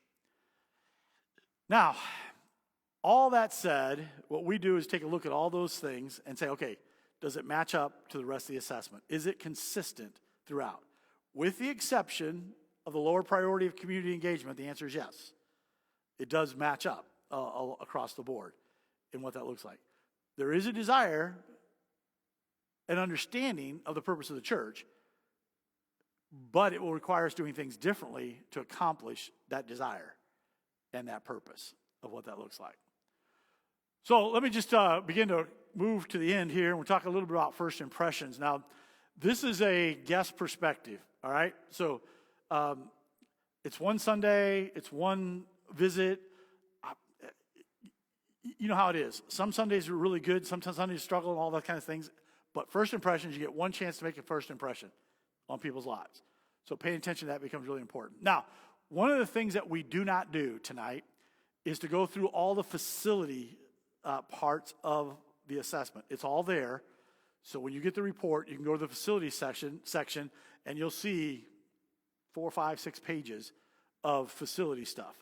But we never want the focus of a church that needs to move outward to be the building. Because here's what happens. When we don't know what to do to reach lost and broken people, we do something to our building. We think if we shine up our fish tank, fish will jump in. But you all know the nature of a fish is not to jump into your tank. You actually have to put them there. Now, I grew up in a fishing family. Now, I don't like to fish. Don't get me wrong. I don't eat fish. I don't clean fish. I don't like to fish. But my dad did, and all my brothers did. So I grew up, that was our family fun time, was to fish. I learned something from my dad. If you want to catch fish, you got to be where the fish are.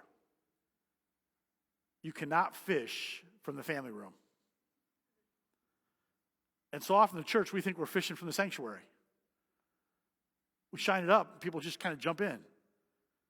That's not the way it works, especially in today's culture. We got to be the hands and feet of Jesus out there so that we can invite them to come and worship. But it requires us to fish where fish are. And you all know fishing is messy and sometimes stinks. Right? It's tricky to try to figure out how to engage lost and broken people. Because quite honestly, most church people don't even know unchurched people. They hang out with just church people all the time. Man, can God make us uncomfortable enough to know the thousands and thousands of people that live within 4 miles of this church that don't know Jesus? Give us the eyes to see as Jesus saw the crowds that were helpless, a crowd without a shepherd. And could we answer the call to be the workers that go into the harvest field? To be the hands and feet of Jesus to a lost and broken world. What would that begin to look like? But there is a couple things about the facility that we just want to draw your attention to. These are our first impression things from a guest perspective, not all the detail stuff, which you can read in the report. First of all, the building does make a significant impression right here. I mean, it's big. It's on the corner. It's in a really popular place just off the highway. I mean, it's a pretty significant location and what that looks like. So it does give a good first impression that way. The landscaping, the parking lot, the brick sign, other signs are in disrepair. The parking lot can detract from a positive first impression once you move into the place. It's just a matter of making it a good first impression. You say, why is that important? Well, if you don't have a good first impression when you pull in the parking lot, it's very challenging to create a good first impression in the doors, and it's even harder in the sanctuary. And that results in the Holy Spirit having to break through bad first impressions to speak to somebody's heart. Because people will decide in the first 6 minutes whether they want to come back to your church or not. Long before the music, long before the sermon, long before any of the worship stuff happens, they'll make a decision. I'm not coming back there. And there's a couple things, you pay attention to when it comes to the whole facility. Significant need to improve your signage, try to figure out how to get in, where to go in, what doors to go in. Do I park in the wrong parking lot? Am I in the right place? All those kind of questions that a guest has. So you're always paying attention to making it easy for guests to find their way around. That's why we talk about guest parking, so they know and you can kind of control the flow if you have a place. I love what one of the churches we work with, they don't call it guest parking. They go, new here, park here. And they don't define what new is. You get to do that. If this is your 6th visit and you consider yourself new, you can still park here. Right? There's no parking lot police. Wait, you were here last week, you can't park there. We're not doing that. It's creating a climate for guests to find their way around and what that looks like. There's a couple of things every guest wants to know when they come into your building. They want to know where the bathrooms are, and they want to know where the worship center is. They don't want to be embarrassed. They want to know what main door to go in. They don't want to go into some other door. If you're in the west parking lot and you walk in the offices, you're going, oh, dude, I'm in the wrong place. I just don't know where the right place is, right? And what that looks like. And so it's the idea of making it easy for people to navigate. That's a guest perspective. The building does have a great potential for serving the community. I mean, it's unlimited what you can do and how you can do it. It's just a matter of being intentional, having a vision that really lets the building serve the vision of the church, not the other way around. Sometimes buildings become these yokes around a church's existence instead of being something that serves the vision of what that looks like. Now, let me talk a little about Sunday morning. Now, all of you know that had a chance to meet Darla. You may not know this, but Darla's a worship leader by trade. So she looks at things a whole lot different in perspective. When it comes to the Sunday morning gathering and all that, she looks at it from a worship pastor's perspective. And just a couple things that she knows. This is one Sunday, so don't take offense if you happen to be this person. It's one Sunday. It may not always be this way, but it was the way it was that particular Sunday. So the Sunday morning before the worship service gathered, there were a few greeters that were in place. A lot of times people came in without any kind of welcome, any kind of greeting, being engaged, all of those kind of things. That's really an important piece of what that looks like. There were 2 greeters that welcomed and distributed some materials at the worship center doors, but y'all know there's more than one set of doors. So it's a bit of a challenge if you're a guest and you happen to go in the wrong place. So here's what happens.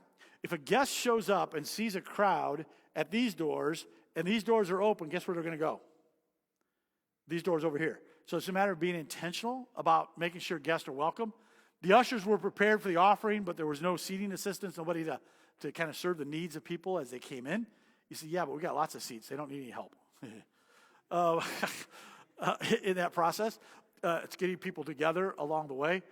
Children's volunteers were there in place. They had check-ins. We didn't observe a security system. You may have one as a part of children's ministry. The doors were open all morning, making it very easy for somebody that wanted to cause trouble to find their way into the children's ministry area. It's just security. Who would ever thought we'd have to talk about that, right? And what that looks like in today's culture. You may have it covered. It may just been something we didn't see. But for that particular Sunday, because you know how parents are, when parents bring their kids in, they want to know, are they going to be safe? Is it clean? Can I trust them? And so this whole idea of creating a safe environment becomes really important as well. Then we talk a little bit about the worship service. Appropriate prelude music and countdown. There was an awkward moment where the worship team was waiting for 5 minutes before the service started that time up here. That's just it's just a thing for the worship leaders where they just kind of stand there going, 3 more minutes. Instead of just coming up just before the service starts so they can start on time. That was just that one Sunday. Where people enjoyed visiting before the service, the crowd was sparse at the start time. People kind of straggled in even throughout the sermon. In and out. There's one thing about coming ready and prepared, right? And what that looks like. And being here early to grab the front seats. Right? Because that's the listener's area right here. So it's that front, getting close. There's nothing that encourages a preacher more than having people sit down a little closer. Nothing more discouraging to have people sit everywhere else, what that looks like. So it's that idea of doing that. Where the visuals were well done, song lyrics are the actual screen were very basic, black and white. A lighting change were executed well. The sound was adequate. One of the things that Darla noticed was a little EQing needed. There was some echoing that particular Sunday. The lead singer was hard to hear that particular Sunday, and what that looks like. The announcements were well presented in that process as well.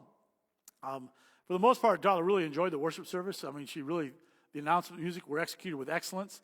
Some in the congregation were visibly engaged in worship. There were some that were spectators that weren't participating. The team up here are lead worshipers, not performers. So the idea is to lead the congregation in worship so that we get to experience that together. There was offering and the start of the sermon were a little bit awkward that Sunday, where the preacher started preaching while the ushers were still receiving the offering. That's a little awkward, and what that looked like. Far better to do it during a song or do it some other part of that service, that particular time. The live feed cameras were executed well. A close-up or a straight-on view would help.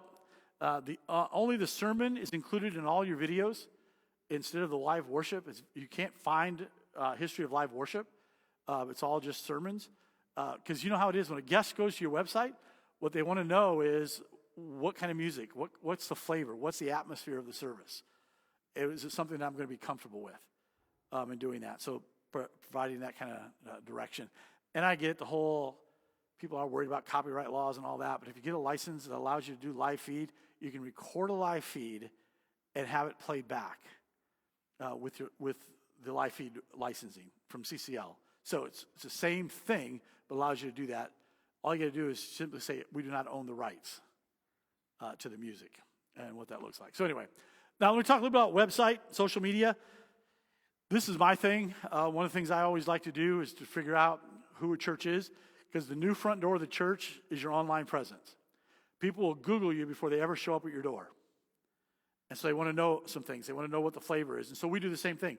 We simply Google, and whatever shows up, we check it out. Whether it's good, bad, or indifferent, just kind of check out what that looks like. So you do have a website that's attractive. It's informative. It's kept up to date. Because I'm telling you, that is not the case in a lot of churches, man. Some churches are still advertising last Christmas. So it's kudos to whoever manages your website and what that looks like. Great job keeping that up to date. The church's Facebook page has 1,000 followers, which is significant for a church this size. Impact, it's used to share announcements, providing opportunities at time to time for people to serve. That's kind of the focus of what that looks like. The church does have a YouTube page with 149 subscribers. It contains the sermon videos. So that's where you're going to find those sermon videos and all those kind of things. It does not include the entire worship service, as we mentioned before, in doing that. The church's Instagram page has 228 following. It's used for announcements and reminders with occasional photos that are part of that in doing that. The church also has a Spotify page, but it only has one follower.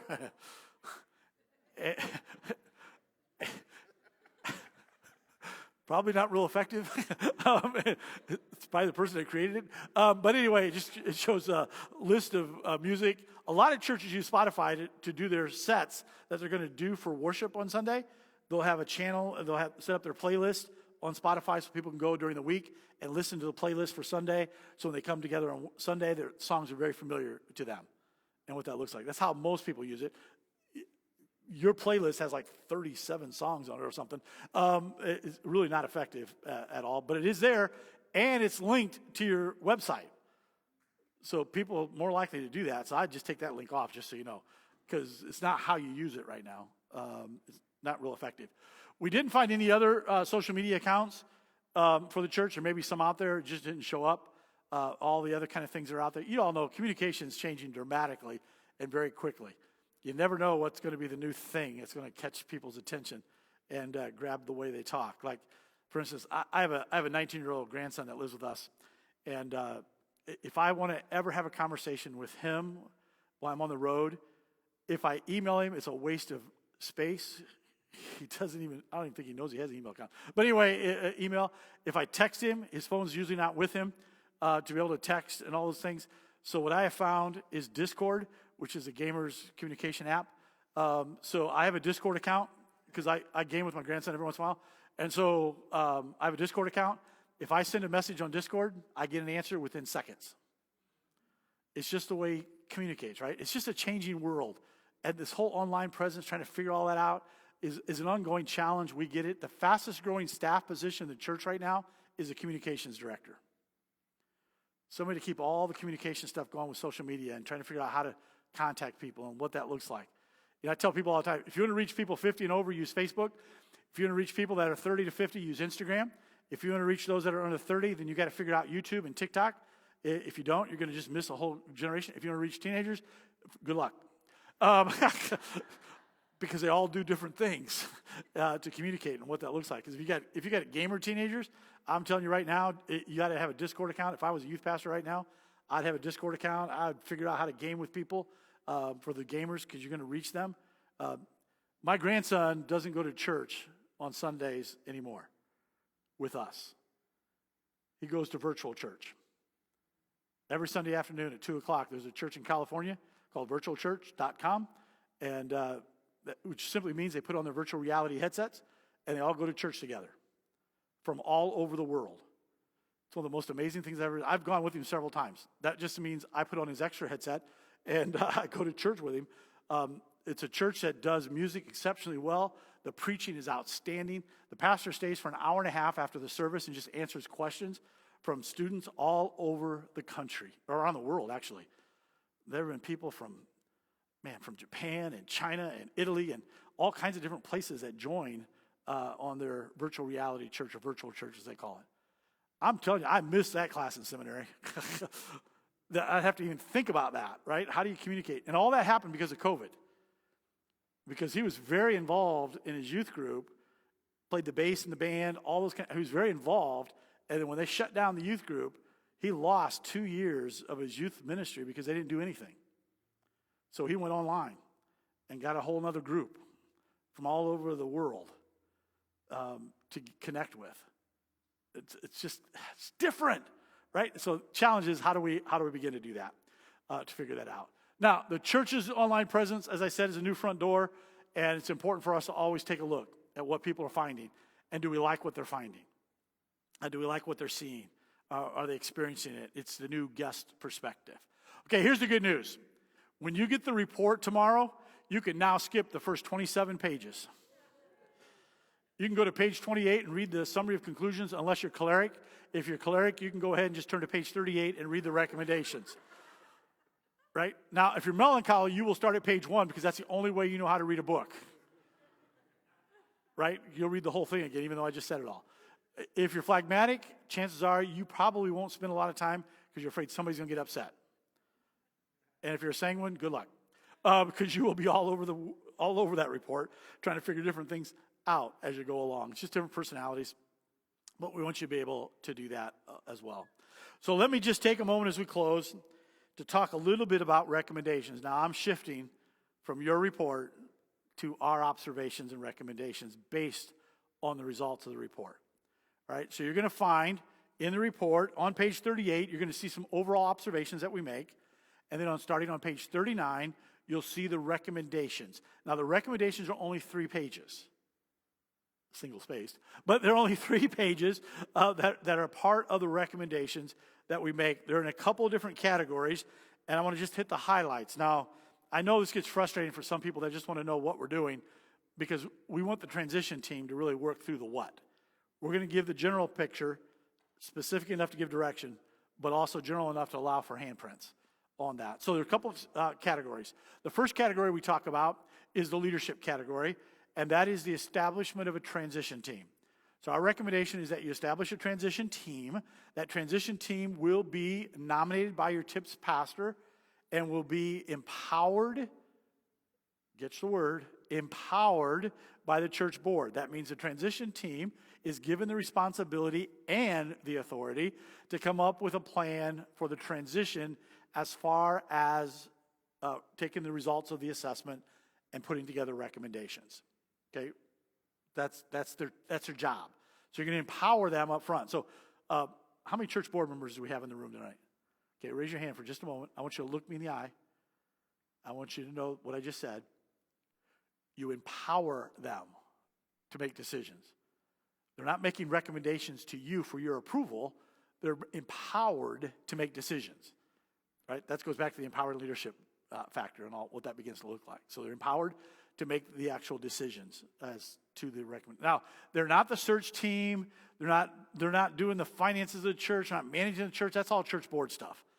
What they're doing is simply taking the recommendations and figuring out what's the best way to put a plan together for Aurora community and what that looks like. So a transition team is typically between 7 and 14 people, depending on the size of the church and number of people available, all of those kind of things. Now, some of the board members may be on that transition team, but you also want to make sure it's balanced as far as some creative voices and encouraging voices and some of the cheerleaders that need to be a part of that team as well. So there's a set of recommendations about that. The second set of recommendations deal with spiritual renewal. Now, I know, Pastor Mike, we've already begun that with some of the prayer teams and some of the prayer focus. That's critical for us. We operate from the belief that Oswald Chambers said, prayer does not prepare us for greater works, it is the greater work. So everything we do has to be surrounded by, rooted in, and really inspired by the Holy Spirit. So prayer becomes critical. But not only prayer, we also talk about making sure we have a great biblical understanding of the purpose of the church. We talk about reaching lost and broken people. We talk about discipleship. That's all part of this spiritual renewal piece. So there's some recommendations there about the prayer team, leading times of prayer, at every corporate gathering, making sure that that's a critical part of listening to what the Holy Spirit is saying to the church. Third set of recommendations is in the area of church health. Now, I'm not going to go through all those, but let me just hit the highlights. There's a set of recommendations on effective structures, empowering leadership, need-oriented evangelism, and secondary in loving relationships. Because we've understood that without good, strong, loving relationships where people can be encouraged, they can be affirmed, they can be challenged in their walk, you're going to miss a whole lot. And that's in the area of passion, spirituality, and all that. But we talk about loving relationships as well as empowering leadership, gift-based ministry, those things all together. Then we also have a set of recommendations on first impressions. Now, the first impressions includes two things. Facility team, and there's some recommendations of what we suggest the facility team do as far as putting together a list of some of the deferred maintenance issues that are facing the church that have been kind of pushed back because of financial restrictions. We're going to figure out what all those are. We're going to talk about what we call low-hanging fruit. What can we do that we can afford to get done right now? So there's a facilities team, and then there's a first impressions team, which is all about creating a welcoming environment from parking lot to parking lot. So when a person pulls in to when they leave, what do they experience? We talk about greeters, we talk about ushers, we talk about signage, we talk about making sure that things are cleaned and all those kind of things that are part of the process. Right? So there's first impression set of recommendations to create a good first impression. And we do that so that the Holy Spirit has freedom, right, to speak into people's lives and to transform. And then the final set of recommendations is celebration and communication. One of the things that we don't want anybody in the church to say, I didn't know about that. The transition team is not some backroom club coming up with some weird ideas. It's transparent, it's open. We're going to talk about it, we're going to talk about it, we're going to communicate it, we're going to communicate it, and we'll communicate it some more. We'll do our level best to make sure everybody's aware there's no surprises throughout this entire process. We're going to engage you at whatever level you can be engaged. Sunday morning gatherings, we'll do some town hall meetings, we'll do some small group kind of things to keep everybody informed in the process. Now, we get it. Communication in the church is weird, right? Because you can announce it, you can put it on a slide, you can hand somebody something to their hands. Somebody will still call and say, now, what time was that a report on Tuesday? Right? Because it's just the nature of things, especially if it's not 7 o'clock. Because I don't know what it is about the church. Everything starts at 7. When you mess it up and start earlier, people are going to think, oh, what time does that start? It's just nature of people, but we're going to do our level best. Second thing in that part of that is we're going to celebrate. Learning to party hardy is key to the church, to celebrate what God has done. We are people of hope, and as people of hope, we have reason to celebrate. Right? We get to rejoice in what God has done. So when God begins to answer prayer, when people begin to step up, when the transition team is selected, when movement begins to happen and we accomplish some of the goals, we're going to celebrate what God does. And we're certainly going to celebrate when God begins to transform hearts and lives. Right? When he begins to change people, we rejoice and celebrate. You say, why is that important? We're trying to get you ready for heaven. I have no idea what heaven's going to be like, but I know it's going to be a party. You say, how do you know that? Well, that's exactly what Jesus said in Luke chapter 15. There's more rejoicing in heaven over the one lost sheep that's found than the 99 that don't need to be found.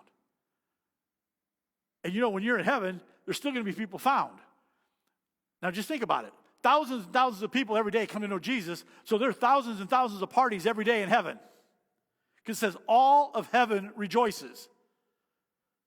So if you can't celebrate that, you're not going to like heaven. Because we're going to rejoice in what God has done, right? I get so excited. I'm an avid sports fan. Have been all my life. And I'm a huge baseball fan. Have been all my life. Now I'm going to mess you up because I'm not from Seattle. I'm a Detroit Tigers fan. Have been since I was in 5th grade. My little league team went to the Detroit Tigers and watched Detroit Tigers play the Boston Red Sox. And I became a lifelong fan. Mickey Lolich taught me how to throw a curveball. So I became a fan. 1968, you don't know this, you don't care. But 1968, the Detroit Tigers beat the St. Louis Cardinals in the World Series in 7 games. Right? It was a huge deal. I became a lifelong fan. I was in Detroit area pastoring in 1984 when they won the World Series last. In 1984, I got to see 37 ball games because the guy in our church had season tickets. I sat 2 rows behind Sparky Anderson's wife. Sparky Anderson was a manager of the Detroit Tigers at the time. I had the privilege to meet a lot of those Tigers that were part of that team. Kirk Gibson became pretty significant, along with Lou Whitaker and Alan Trammell. And Alan Trammell and Kirk Gibson came to Arizona to coach there. And so I'm just a huge fan. I happened to be at the 7th game against San Diego Padres, when the Detroit Tigers won the World Series in 1984. It was a Sunday afternoon. I preached on Sunday, got in my car, and raced to the stadium so I could watch the final game. I was sitting 2 rows behind Sparky Anderson's wife, and we were cheering, and if you don't care. But at the end of that game, Kirk Gibson hit a home run that sealed the deal for the Detroit Tigers. Now, I got to tell you, when I'm sitting in the stands, I didn't go, oh, that was nice.